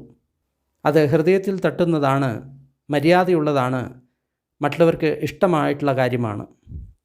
അത്തരം കാര്യങ്ങൾ മാത്രമേ അവർ സംസാരിക്കുകയുള്ളൂ. അവർ ആവശ്യമില്ലാതെ വൃഥാ സംഭാഷണം നടത്തുകയില്ല. അവരുടെ വാക്കുകൾ സമയത്തുള്ളതാണ്, സത്യമാണ്, അർത്ഥവത്താണ്, ധർമ്മവിനയങ്ങൾക്ക് യോജിച്ചിട്ടുള്ളതാണ്. അവർ ശരിയായിട്ടുള്ള സമയത്ത് മാത്രമേ സംസാരിക്കുകയുള്ളൂ. അത് വളരെ മൂല്യമേറിയതാണ്, വളരെ ആവശ്യമാണ്, വളരെ ചുരുക്കിയാണ് പറയുന്നത്. മറ്റുള്ളവർക്ക് ഉപകാരപ്രദമായിട്ടുള്ള കാര്യങ്ങളാണ് പറയുന്നത്. അവർ ചെടികളെയും വിത്തുകളെയും ദ്രോഹിക്കാറില്ല. അതായത് ചെടികളെയും വിത്തുകളെ പോലും നശിപ്പിക്കാറില്ല എന്നാണ് പറയുന്നത്. അഹിംസ അത്രയധികം അവർ പാലിക്കുന്നു എന്നാണ് ഇവിടെ പറയുന്നത്. അവർ ദിവസത്തിൽ ഒരു നേരത്തെ ഭക്ഷണം മാത്രമേ കഴിക്കുന്നുള്ളൂ. രാത്രി ഭക്ഷണം കഴിക്കുന്നില്ല. അതുകൂടാതെ തെറ്റായിട്ടുള്ള സമയത്തും അവർ ഭക്ഷണം കഴിക്കുന്നില്ല. ഇത് വളരെ നല്ലൊരു ശീലമാണ്. ഇതുമൂലം നമ്മൾക്ക് നല്ല ആരോഗ്യമുണ്ടാകും എന്നാണ് ഭഗവാൻ പറയുന്നത്. അവർ മേളകൾ കാണുന്നില്ല, നൃത്തം കാണുന്നില്ല, ഗാനം കാണുന്നില്ല, അതേപോലെ തന്നെ മേളം കേൾക്കുന്നില്ല, അതായത് സംഗീതം കേൾക്കുന്നില്ല. അവർ തങ്ങളെ തന്നെ സുന്ദരനാക്കുന്നില്ല, തങ്ങളെ തന്നെ കൂടുതൽ ആഭൂഷണം ധരിക്കുന്നില്ല, ഒരുപാട് മേക്കപ്പ് ചെയ്യുന്നില്ല. പൂക്കളും അതേപോലെ തന്നെ സുഗന്ധദ്രവ്യങ്ങളും അവർ ഉപയോഗിക്കുന്നില്ല. അവർ ഉയർന്ന നല്ല സുഖമുള്ള കിടക്കകൾ ഉപേക്ഷിക്കുന്നു. അവർ സ്വർണവും വെള്ളിയും അതേപോലെ തന്നെ ധനവും ഒന്നും തന്നെ ഉപയോഗിക്കുന്നില്ല. അവർ വേവിക്കാത്ത പച്ചയായിട്ടുള്ള ധാന്യങ്ങൾ ഉപയോഗിക്കുന്നില്ല, പച്ചയായിട്ടുള്ള മാംസം ഉപയോഗിക്കുന്നില്ല. സ്ത്രീകളെയും അതേപോലെ തന്നെ പെൺകുട്ടികളെയും സ്വീകരിക്കുന്നില്ല. ദാസന്മാരെയും ദാസിമാരെയും, ഇവർ അടിമകളാണ്, ഇവരെയും സ്വീകരിക്കാറില്ല. ചെമ്മരി ആടുകളെയും അതേപോലെ തന്നെ ആടുകളെയും സ്വീകരിക്കുന്നില്ല. പണ്ട് ഈ രീതിയിലുള്ള ഒരുപാട് ക്രയവിക്രയങ്ങൾ നടന്നിരുന്നു. അതുകൊണ്ടാണ് അതെല്ലാം ഇവിടെ പറയുന്നത്. കോഴികളെയും പന്നികളെയും സ്വീകരിക്കുന്നില്ല. ആനകളെയും പശുക്കളെയും കുതിരകളെയും പെൺകുതിരകളെയും അവർ സ്വീകരിക്കുന്നില്ല. കൃഷിസ്ഥലവും ഭൂമിയും അവർ സ്വീകരിക്കുന്നില്ല. മറ്റുള്ളവരുടെ ദൂതന്മാരായിട്ട് അവർ പ്രവർത്തിക്കുന്നില്ല. അവരുടെ സന്ദേശം അവർ വഹിക്കുന്നില്ല. അവർ ക്രയവിക്രയങ്ങൾ ഒഴിവാക്കുന്നു, അതായത് വാങ്ങിക്കലും വിൽക്കലും ഒഴിവാക്കുന്നു, ബിസിനസ് ഒഴിവാക്കുന്നു. അവർ തൂക്കങ്ങളെയും ലോഹങ്ങളെയും അളവുകളെയും തെറ്റായിട്ട് കാണിക്കുന്നില്ല. ചിലർ തൂക്കത്തിലും അളവിലെല്ലാം കൃത്രിമം ചെയ്യും. അവർ ഒരിക്കലും കൃത്രിമം ചെയ്യില്ല എന്നാണ് പറയുന്നത്. അവർ കൈക്കൂലി വാങ്ങിക്കുന്നില്ല, ആരെയും ചതിക്കുന്നില്ല, വഞ്ചിക്കുന്നില്ല, ഡ്യൂപ്ലിക്കേറ്റ് ആയിട്ടുള്ള സാധനങ്ങൾ ഒരിക്കലും കൊടുക്കുന്നില്ല. അവർ അംഗവിച്ഛേദം നടത്തുന്നില്ല, കൊല നടത്തുന്നില്ല, തട്ടിക്കൊണ്ടുപോകുന്നില്ല, കൊള്ളയടിക്കുന്നില്ല, മോഷ്ടിക്കുന്നില്ല, ലഹള ഉണ്ടാക്കുന്നില്ല. പണ്ട് പൈസയ്ക്കായിട്ട് ഇതെല്ലാം ആൾക്കാർ ചെയ്തിരുന്നു. അവർ ശരീരത്തിനെ മറയ്ക്കാനായിട്ട് വസ്ത്രത്തിൽ തൃപ്തരാണ്. അതേപോലെ തന്നെ വിശപ്പിനെ ഇല്ലാതാക്കാനുള്ള ഭിക്ഷാന്നത്തിൽ തൃപ്തരാണ്. അവർ എവിടെ പോവുകയാണെങ്കിലും അവർ ഈ രണ്ട് കാര്യങ്ങൾ മാത്രമേ എടുക്കുന്നുള്ളൂ. അതായത് വസ്ത്രവും അതേപോലെ തന്നെ ഭിക്ഷാന്നവും മാത്രം കൊണ്ട് അവർ തൃപ്തരാകണം. ബാക്കിയിൽ ഒന്നിലും അവർക്ക് താല്പര്യമില്ല എന്നാണ് പറയുന്നത്. അവർ പക്ഷികളെ പോലെയാണ്. ആ പക്ഷികൾ എവിടെ പറക്കുന്നുവോ അവരുടെ രണ്ട് ചിറകുകൾ മാത്രമേ അവർക്ക് ഭാരമായിട്ടുള്ളൂ. അതേപോലെ തന്നെ ഈ ഭിക്ഷുക്കൾക്ക് ഭിക്ഷാപാത്രവും അതേപോലെ തന്നെ വസ്ത്രവും മാത്രമേ ഭാരമായിട്ടുള്ളൂ എന്നാണ് പറയുന്നത്. അതേപോലെ തന്നെ ഒരു ഭിക്ഷു സ്വന്തം ശരീരത്തിന് വസ്ത്രവും അതേപോലെ തന്നെ വിശപ്പിന് ഭിക്ഷാന്നവും മാത്രമേ ഉപയോഗിക്കുന്നുള്ളൂ. അവർ എവിടെ പോവുകയാണെങ്കിലും ഈ രണ്ട് കാര്യങ്ങൾ മാത്രമേ അവർ കൂടെ കൊണ്ടുപോകുന്നുള്ളൂ. ഇനി അടുത്ത കാര്യം വളരെ പ്രത്യേകം ശ്രദ്ധിക്കേണ്ടതുണ്ട്. സോ ഇമിന അരിയേന ശീലഖന്തേന സമന്യാഗതോ അജ്ജത്തം അനവജ്ജ സുഖം പടിസംവേദേതി. ഈ ആര്യന്മാരുടെ അല്ലെങ്കിൽ മുക്തന്മാരുടെ ഈ ശീലസ്കന്ധങ്ങൾ എല്ലാം തന്നെ ഒരു വ്യക്തി പാലിക്കുന്ന സമയത്ത് അവൻ്റെ ഉള്ളിൽ ഒരു അനവജ്ജ സുഖം പടിസംവേദേതി, അവൻ്റെ ഉള്ളിൽ ഒരു നല്ല ഒരു സുഖം, കളങ്കമില്ലാത്ത ഒരു സുഖം, ദോഷമില്ലാത്ത ഒരു സുഖം അവൻ്റെ ഉള്ളിൽ അവന് അനുഭവിക്കാൻ സാധിക്കുന്നു. ഇവിടെ എന്താണ് പറയുന്നത്? നമ്മളുടെ ശീലം കറക്റ്റായിട്ട് പാലിക്കുന്ന സമയത്ത് നമ്മുടെ മനസ്സ് അധികം കളങ്കമാവുന്നില്ല. അപ്പോൾ മനസ്സിൻ്റെ സ്വാഭാവികമായിട്ടുള്ള ആ സുഖം എന്ന് പറയുന്നത് പുറത്തു വരുന്നു. അതുകൊണ്ടാണ് മനസ്സിനെ ഭഗവാൻ പബ്ഭാസര ചിത്തം എന്ന് വിളിക്കുന്നത്. അത് സ്വയം പ്രകാശമാനമാണ്. എന്നാൽ നമ്മൾ തെറ്റായിട്ടുള്ള ശീലങ്ങൾ കൊണ്ട് ആ സുഖം ഇല്ലാതാക്കി നമ്മൾ ദുഃഖിതരായിരിക്കുകയാണ്. അതിനാൽ വീണ്ടും ശീലം നമ്മൾ പാലിക്കുന്ന സമയത്ത് നമ്മുടെ ഉള്ളിൽ വളരെയധികം സുഖം ഉണ്ടാകുന്നു. ഈ സുഖം പിന്നീട് നമ്മൾക്ക് ധ്യാനത്തിന് വളരെ അത്യാവശ്യമാണ്, മുക്തിക്ക് വളരെ അത്യാവശ്യമാണ്. ഇനി അവർ ശീലത്തിൻ്റെ കാര്യം അവർ ചെയ്തു. ഇനി അടുത്തതായിട്ട് ഇന്ദ്രിയ സംവരത്തിൻ്റെ കാര്യമാണ് പറയുന്നത്. അതായത് ഇന്ദ്രിയങ്ങളെ നിയന്ത്രിക്കൽ. ഏതൊരു സാധകനും ഇത് ചെയ്യേണ്ടത് വളരെ അത്യാവശ്യമാണ്. സോ ചക്കുണ രൂപം ദിസ്വ ന നിമിത്തഗാഹി ഹോതി നാനു വ്യഞ്ജനഗാഹി. അവർ കണ്ണിനാൽ ഒരു രൂപത്തെ കാണുന്ന സമയത്ത് ആ രൂപത്തെ അവർ ഗ്രഹിക്കുന്നില്ല. ആ രൂപത്തിൻ്റെ വിവരണത്തിലും അവർ ശ്രദ്ധിക്കുന്നില്ല. ഉദാഹരണത്തിന് നമ്മൾ ഒരു രൂപം കാണുകയാണ് എന്ന് കരുതുക. കണ്ട ഉടനെ നമ്മൾ ആ രൂപത്തെ നമ്മുടെ ഉള്ളിൽ ഗ്രഹിക്കുന്നു. എന്നിട്ട് അതിനെപ്പറ്റി ചിന്തിക്കാൻ തുടങ്ങുന്നു. ഈ വ്യക്തി ഇങ്ങനെയുള്ള ആളാണ്, സുന്ദരനാണ്, അവൻ്റെ മുഖം ഇങ്ങനെയാണ്, കണ്ണുകൾ ഇങ്ങനെയാണ്, മൂക്കുകൾ ഇങ്ങനെയാണ് എന്നെല്ലാം നമ്മൾ ചിന്തിക്കുന്നു. ഇത് ഒരിക്കലും ചെയ്യരുത് എന്നാണ് ഭഗവാൻ പറയുന്നത്. അതിൻ്റെ കാരണം അടുത്ത കാര്യത്തിൽ വിശദമാക്കുന്നു. നമ്മൾ നമ്മുടെ ചക്ഷു അല്ലെങ്കിൽ കണ്ണ് എന്ന ഇന്ദ്രിയത്തിൽ നിയന്ത്രണം ഏർപ്പെടുത്തിയിട്ടില്ല എങ്കിൽ അഭിജ്ഞാദോമനസ്സും, അതായത് അതിൽ ആസക്തിയും അത് എൻ്റേതാണ് എന്ന തോന്നലും അതേപോലെ തന്നെ ദോർമനസ്സവും ഉണ്ടാകുന്നു. അതുകൂടാതെ പാപക അകുശല ധമ്മ, പാപങ്ങളായിട്ടുള്ള അകുശലങ്ങളായിട്ടുള്ള ഒരുപാട് ധർമ്മങ്ങൾ നമ്മുടെ മനസ്സിൽ എത്തിച്ചേരുന്നു. ഇത് കാരണമാണ് അവർ ആ ഇന്ദ്രിയത്തെ നിയന്ത്രിക്കുന്നത്, ചക്ഷു എന്ന ഇന്ദ്രിയത്തെ സംവരണം ചെയ്യുന്നത്, അങ്ങനെ നിയന്ത്രിച്ച് ജീവിക്കുന്നത്. ഇത് ബാക്കിയുള്ള എല്ലാ ഇന്ദ്രിയത്തിനും ബാധകമാണ്. അത് വീണ്ടും ആവർത്തിക്കുന്നില്ല. കാതിനാൽ ഒരു ശബ്ദം കേൾക്കുന്ന സമയത്ത്, മൂക്കിനാൽ ഗന്ധം മണക്കുന്ന സമയത്ത്, നാവിനാൽ രുചി അറിയുന്ന സമയത്ത്, ശരീരത്താൽ സ്പർശിക്കുന്ന സമയത്ത്, മനസ്സിൽ ധർമ്മത്തെ അറിയുന്ന സമയത്ത് ആ ധർമ്മത്തെ, ആ നിമിത്തത്തെ അവർ ഗ്രഹിക്കുന്നില്ല, അതിനെപ്പറ്റി കൂടുതൽ ചിന്തിക്കുന്നില്ല. എന്തെന്നാൽ മനസ്സ് എന്ന ഇന്ദ്രിയത്തെ നിയന്ത്രിക്കാതിരുന്നു കഴിഞ്ഞാൽ അതേപോലെ തന്നെയുള്ള ബാക്കിയുള്ള ഇന്ദ്രിയങ്ങളെയും, ചെവി, മൂക്ക്, നാവ്, കാത് ഇവയൊന്നും നിയന്ത്രിക്കാതിരുന്നു കഴിഞ്ഞാൽ ആ കാര്യങ്ങളിൽ ആസക്തി ഉണ്ടാകുന്നു, ദുർമനസ്സ് ഉണ്ടാകുന്നു. അതുകൂടാതെ പാപകങ്ങളും അകുശലങ്ങളുമായിട്ടുള്ള ഒരുപാട് ധർമ്മങ്ങൾ നമ്മുടെ മനസ്സിൽ ചേക്കേറുന്നു. അതിനാൽ നിയന്ത്രണം പാലിക്കേണ്ടത് വളരെ അത്യാവശ്യമാണ്. നമ്മൾ ഓരോ ഇന്ദ്രിയത്തിലും നിയന്ത്രണം പാലിക്കണം, നിയന്ത്രിച്ച് നമ്മൾ ജീവിക്കണം. അവർക്ക് എപ്രകാരം ഈ രീതിയിലുള്ള ആര്യ ഇന്ദ്രിയ സംവരണം അവരുടെ ഉള്ളിൽ ഉണ്ടാകുന്നുവോ ആ സമയത്ത് അഭ്യാസേക സുഖം അജ്ജത്തം അഭ്യാസേക സുഖം പടിസംവേദേതി. അവരുടെ ഉള്ളിൽ അഭ്യാസത്തിനാൽ ഒരു സുഖം അവർക്ക് ഉള്ളിൽ അനുഭവപ്പെടും. ഈ കാര്യങ്ങളും ഒരു സാധകനെ സംബന്ധിച്ചിടത്തോളം വളരെ അത്യാവശ്യമാണ്. ചില സാധകരുണ്ട്, അവർ 1 മണിക്കൂർ അല്ലെങ്കിൽ 2 മണിക്കൂർ ധ്യാനിക്കും. അതിനുശേഷം ടി വിയിലും മൊബൈലിലും ഒരുപാട് സിനിമകൾ കാണും. അതുപോലെ ഒരുപാട് സംഗീതം കേൾക്കും, നല്ല രുചിയുള്ള ഭക്ഷണം കഴിക്കും. എന്നിട്ട് അതിൽ എല്ലാം ആസക്തരാകും. ഇങ്ങനെ ഇന്ദ്രിയ സംയമം ഇല്ലാതെ ജീവിച്ചു കഴിഞ്ഞാൽ തീർച്ചയായിട്ടും അവർക്ക് തൃഷ്ണ കൂടിക്കൂടി വരും. അത് കാരണം അവരുടെ പ്രോഗ്രസ് വളരെ പെട്ടെന്ന് നിൽക്കുകയും ചെയ്യും. അതുകൊണ്ടാണ് പലരും വർഷങ്ങളോളം തപസ് ചെയ്തിട്ടും മുന്നേറാത്തത്. ആദ്യം ശീലം പാലിച്ചു, പിന്നെ ഇന്ദ്രിയ സംവരം അഭ്യസിച്ചു. ഇത് എല്ലാ സാധകർക്കും ബാധകമാണ്.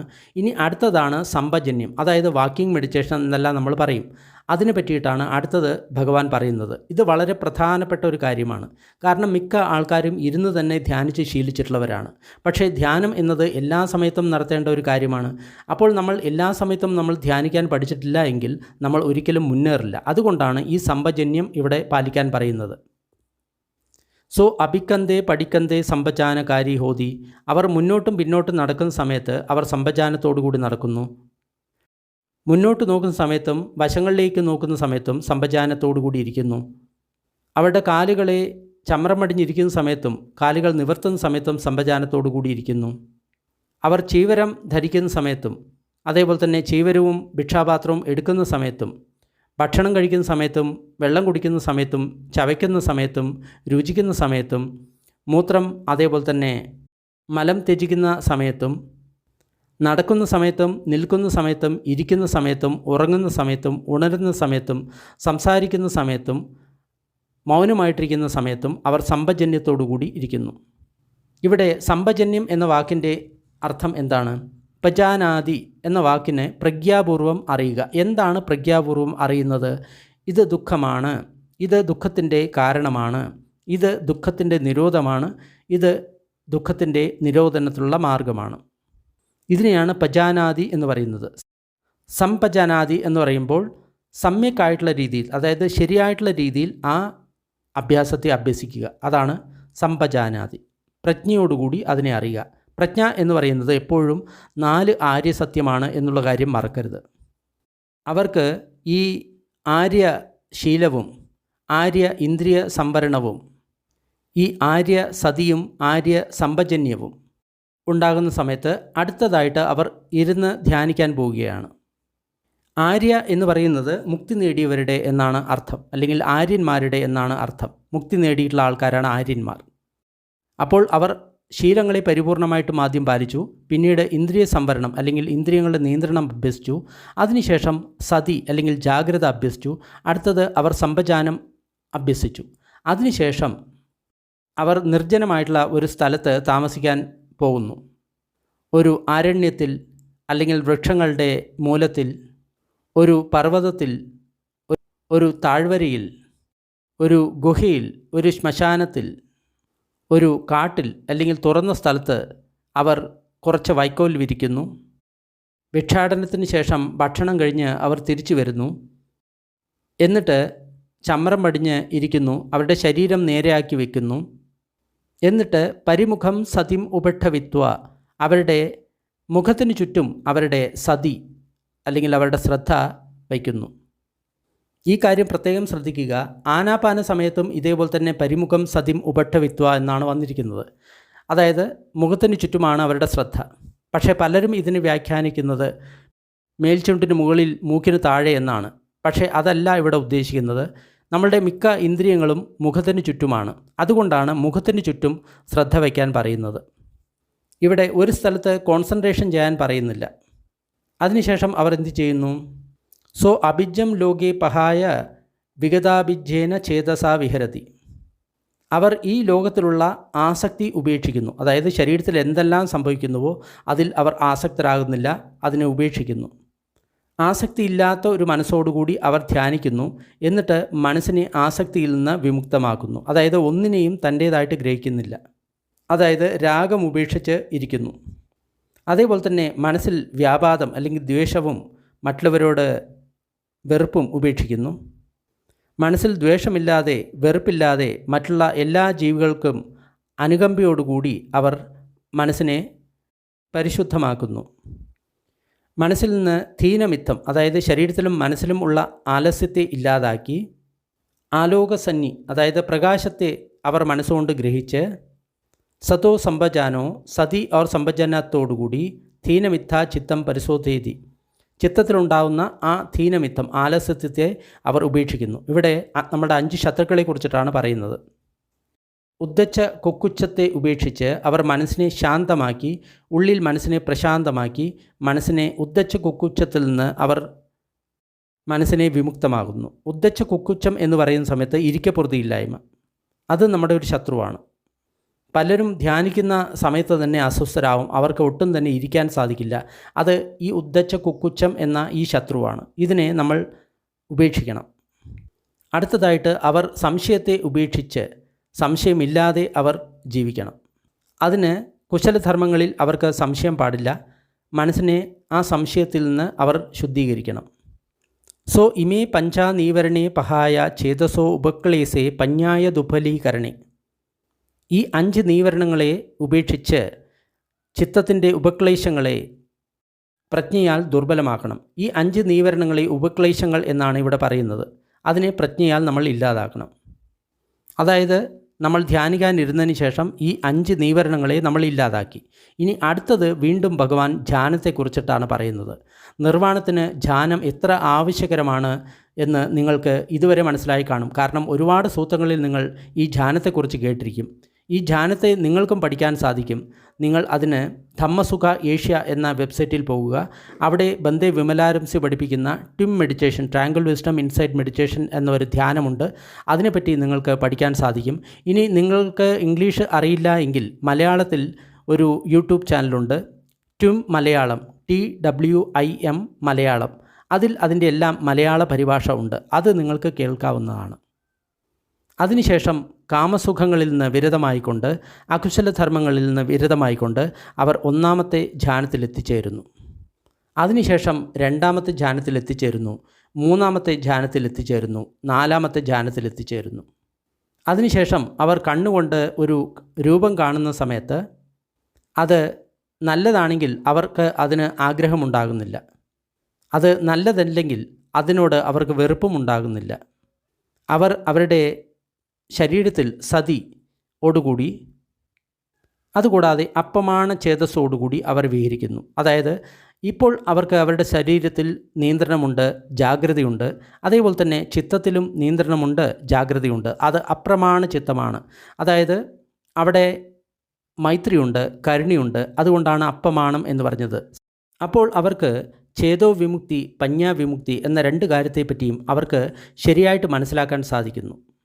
അതിനാൽ അവർക്ക് പാപകങ്ങളായിട്ടുള്ള അകുശലങ്ങളായിട്ടുള്ള ധർമ്മങ്ങളെ പരിപൂർണമായിട്ടും ഒഴിവാക്കാൻ അവർക്ക് സാധിക്കുന്നു.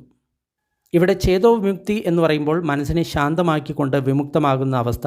പഞ്ഞാ വിമുക്തി എന്ന് പറയുന്ന സമയത്ത് അനിച്ഛ, ദുഃഖ, അനത്ത ഇവയെ അറിഞ്ഞ് മനസ്സിനെ വിമുക്തമാക്കുന്ന അവസ്ഥ. അതിനാൽ അവർ ഇഷ്ടാനിഷ്ടങ്ങളെ ഉപേക്ഷിച്ച് അവർ ഏതു തരം വേദനകൾ അനുഭവിക്കുകയാണെങ്കിലും, അത് സുഖമാണെങ്കിലും ദുഃഖമാണെങ്കിലും ന്യൂട്രലാണെങ്കിലും, അതിനെ അവർ സ്വാഗതം ചെയ്യുന്നില്ല, അതിനെ അവർ സ്വീകരിക്കുന്നില്ല, അതിനോട് ആസക്തരാകുന്നില്ല. അതുമൂലം ആ വേദനയെ അവർ അഭിനന്ദിക്കാതിരിക്കുന്നതിനാൽ, അതിനെ അഭിവാദ്യം ചെയ്യാതിരിക്കുന്നതിനാൽ, അതിനെ സ്വീകരിക്കാതിരിക്കുന്നതിനാൽ, അതിൽ ആസക്തരാകാതിരിക്കുന്നതിനാൽ നന്ദി നിരുജ്ജതി, അതായത് ആ വേദനയുടെ ആസ്വാദനം ഇല്ലാതാവുന്നു. തസ്സ നന്ദി നിരോധ ഉപാദാന നിരോധോ. അങ്ങനെ ആസ്വാദനം ഇല്ലാതാകുന്ന സമയത്ത് ഉപാദാനം, അതിനോടുള്ള അത് എൻ്റേതാണെന്നുള്ള ആ തോന്നൽ, അത് ഇല്ലാതാവുന്നു. ഉപാദാന നിരോധ ഭവനിരോധോ. ഉപാദാനം നിരോധമാകുന്ന സമയത്ത് ഭവം ഇല്ലാതാകുന്നു. ഭവം ഇല്ലാതാകുന്ന സമയത്ത് ജാതി ഇല്ലാതാകുന്നു. ജാതി ഇല്ലാതാകുന്ന സമയത്ത് ജരാ, മരണം, ശോകം, പരിദേവം, ദുഃഖ, ദോർമനസം ഇവയെല്ലാം ഇല്ലാതാകുന്നു. അതുമൂലം ഈ ദുഃഖഖന്ധങ്ങളുടെ പരിപൂർണമായിട്ടും ഇല്ലാതാകുന്നു. ഇനി ഇതേ കാര്യം മറ്റ് ഇന്ദ്രിയങ്ങളിലും ആവർത്തിക്കുകയാണ്. അത് ഞാൻ ആവർത്തിക്കുന്നില്ല. കാതിനാൽ ശബ്ദം കേൾക്കുന്ന സമയത്ത്, മൂക്കിനാൽ ഗന്ധം മണക്കുന്ന സമയത്ത്, നാവിനാൽ രസം രുചിക്കുന്ന സമയത്ത്, ശരീരത്താൽ സ്പർശിക്കുന്ന സമയത്ത്, മനസ്സിനാൽ ഏതെങ്കിലും ധർമ്മം ഗ്രഹിക്കുന്ന സമയത്ത്, ആ ധർമ്മം സുഖപ്രദമാണ് എങ്കിൽ അവർക്ക് അതിൽ ആസക്തി ഉണ്ടാകുന്നില്ല. ദുഃഖമാണെങ്കിൽ അതിനോട് ദ്വേഷവും ഉണ്ടാക്കുന്നില്ല. അതുമൂലം അവർ ശരീരത്തിലും മനസ്സിലും വളരെ ജാഗ്രതയോടുകൂടി ജീവിക്കുന്നു. അതുമൂലം അവർക്ക് പഞ്ഞാവിമുക്തി, ചേതോവിമുക്തി രണ്ടും ഉണ്ടാകുന്നു. അതുമൂലം അകുശല ധർമ്മങ്ങൾ പരിപൂർണമായിട്ടും ഇല്ലാതാകുന്നു. അങ്ങനെ അവർക്ക് ഇഷ്ടാനിഷ്ടങ്ങൾ ഇല്ലാതാകുന്ന സമയത്ത്, അവർ ഏതെങ്കിലും തരത്തിലുള്ള വേദന അനുഭവിക്കുന്ന സമയത്ത്, സുഖമായാലും ദുഃഖമായാലും സുഖമല്ലാത്തതും ദുഃഖമല്ലാത്തതുമായാലും അവർ ആ വേദനകളെ അഭിനന്ദിക്കുന്നില്ല, സ്വാഗതം ചെയ്യുന്നില്ല, അതിനോട് ആസക്തരാകുന്നില്ല. അതുമൂലം ആ വേദനകളോടുള്ള നന്ദി അല്ലെങ്കിൽ ആസ്വാദനം ഇല്ലാതാകുന്നു. അങ്ങനെ നന്ദി അല്ലെങ്കിൽ ആസ്വാദനം നിരോധമാകുന്ന സമയത്ത് ഉപാദാനം ഇല്ലാതാകുന്നു. ഉപാദാനം ഇല്ലാതാകുന്ന സമയത്ത് ഭവം ഇല്ലാതാകുന്നു. ഭവം ഇല്ലാതാകുന്ന സമയത്ത് ജാതി ഇല്ലാതാകുന്നു. ജാതി ഇല്ലാതാകുന്ന സമയത്ത് ജരാ, മരണം, ശോകം, പരിദേവം, ദുഃഖ, ദോർമനസം മുഴുവനും ഇല്ലാതാകുന്നു. അതുമൂലം ആ ദുഃഖഗന്ധങ്ങളുടെ പരിപൂർണമായിട്ട് ഇല്ലാതായിട്ട് തീരുന്നു. ഭിക്ഷുക്കളെ, നിങ്ങൾ വളരെ സംക്ഷിപ്തമായിട്ടുള്ള ഈ പ്രസ്താവന, തൃഷ്ണയെ ക്ഷയിപ്പിച്ചുകൊണ്ടുള്ള വിമുക്തിയെ പറ്റിയുള്ള ഈ പ്രസ്താവന, ഇവയെ ഓർത്തു വയ്ക്കണം. എന്നാൽ മീൻപിടുത്തക്കാരൻ്റെ മകനായിട്ടുള്ള ഭിക്ഷു സാദി, അവൻ തൃഷ്ണകളുടെ വലയിൽപ്പെട്ടിരിക്കുകയാണ്, തൃഷ്ണയുടെ മായാജാലത്തിൽപ്പെട്ടിരിക്കുകയാണ്. ഇതാണ് ബുദ്ധൻ പറഞ്ഞത്. അപ്പോൾ ആ ഭിക്ഷുക്കൾ ബുദ്ധൻ്റെ വചനത്താൽ തൃപ്തരായി ബുദ്ധൻ്റെ ഉപദേശത്തെ അഭിനന്ദിച്ചു. മഹാതൻഹ സംഖയ സൂത്തം നിദ്ധിതം. ഇത് വളരെ പ്രധാനപ്പെട്ട ഒരു സൂത്രമാണ്. ഒരു സാധകന് തൻ്റെ സാധനയിൽ മുന്നേറേണ്ട ആവശ്യമായിട്ടുള്ള എല്ലാ കാര്യങ്ങളും ഈ സൂത്രത്തിലുണ്ട്. അതിനാൽ ഇതിനെ വീണ്ടും വീണ്ടും പല പ്രാവശ്യം കേൾക്കുക. കേട്ടുകഴിഞ്ഞാൽ നിങ്ങൾക്ക് വളരെയധികം ഉപകാരപ്രദമാകും. ഒരു സാധകൻ എങ്ങനെ തൻ്റെ സാധനയിൽ സഞ്ചരിക്കാം, എങ്ങനെ പെട്ടെന്ന് നിർവ്വാണം നേടാം എന്നതിനെ പറ്റിയിട്ട് ഈ സൂത്രത്തിൽ വളരെ വ്യക്തമായിട്ട് വിവരിച്ചിട്ടുണ്ട്. പല പ്രാവശ്യം കേട്ടുകഴിഞ്ഞാൽ മാത്രമേ നമ്മൾക്ക് ഈ സൂത്രങ്ങളെല്ലാം തന്നെ മനസ്സിലാകുകയുള്ളൂ. അതുകൂടാതെ ധ്യാനം ചെയ്യുന്നവർക്ക് മാത്രമേ ഈ സൂത്രങ്ങൾ മനസ്സിലാകുകയുള്ളൂ. സാധാരണക്കാർക്ക് ഇത് കേട്ടുകഴിഞ്ഞാൽ ഒരു പിടിയും കിട്ടില്ല. ഈ കാര്യം വളരെ പ്രത്യേകം ശ്രദ്ധിക്കണം. അതിനാൽ ബുദ്ധൻ പഠിപ്പിച്ചിട്ടുള്ള ധ്യാനങ്ങൾ നിങ്ങൾ അഭ്യസിക്കുക, ധ്യാനങ്ങൾ അഭ്യസിക്കുക, മൈത്രി അഭ്യസിക്കുക, വാക്കിംഗ് മെഡിറ്റേഷൻ അഭ്യസിക്കുക. വീഡിയോ ഇഷ്ടമായി കഴിഞ്ഞാൽ ലൈക്ക് ചെയ്യുക, ഷെയർ ചെയ്യുക. കൂടുതൽ വീഡിയോ ഡിസ്ക്രിപ്ഷൻ ബോക്സിലുണ്ട്. അല്പസമയം പുണ്യവിതരണത്തിൻ്റെ അഭ്യാസം ചെയ്യാം. ദുഃഖം അനുഭവിക്കുന്ന സർവ്വപ്രാണികളും ദുഃഖത്തിൽ നിന്ന് വിമുക്തരാകട്ടെ. ഭയം അനുഭവിക്കുന്ന സർവ്വപ്രാണികളും ഭയത്തിൽ നിന്ന് വിമുക്തരാകട്ടെ. ശോകം അനുഭവിക്കുന്ന സർവ്വപ്രാണികളും ശോകത്തിൽ നിന്ന് വിമുക്തരാകട്ടെ. എല്ലാ പ്രാണികൾക്കും മുക്തി ലഭിക്കട്ടെ.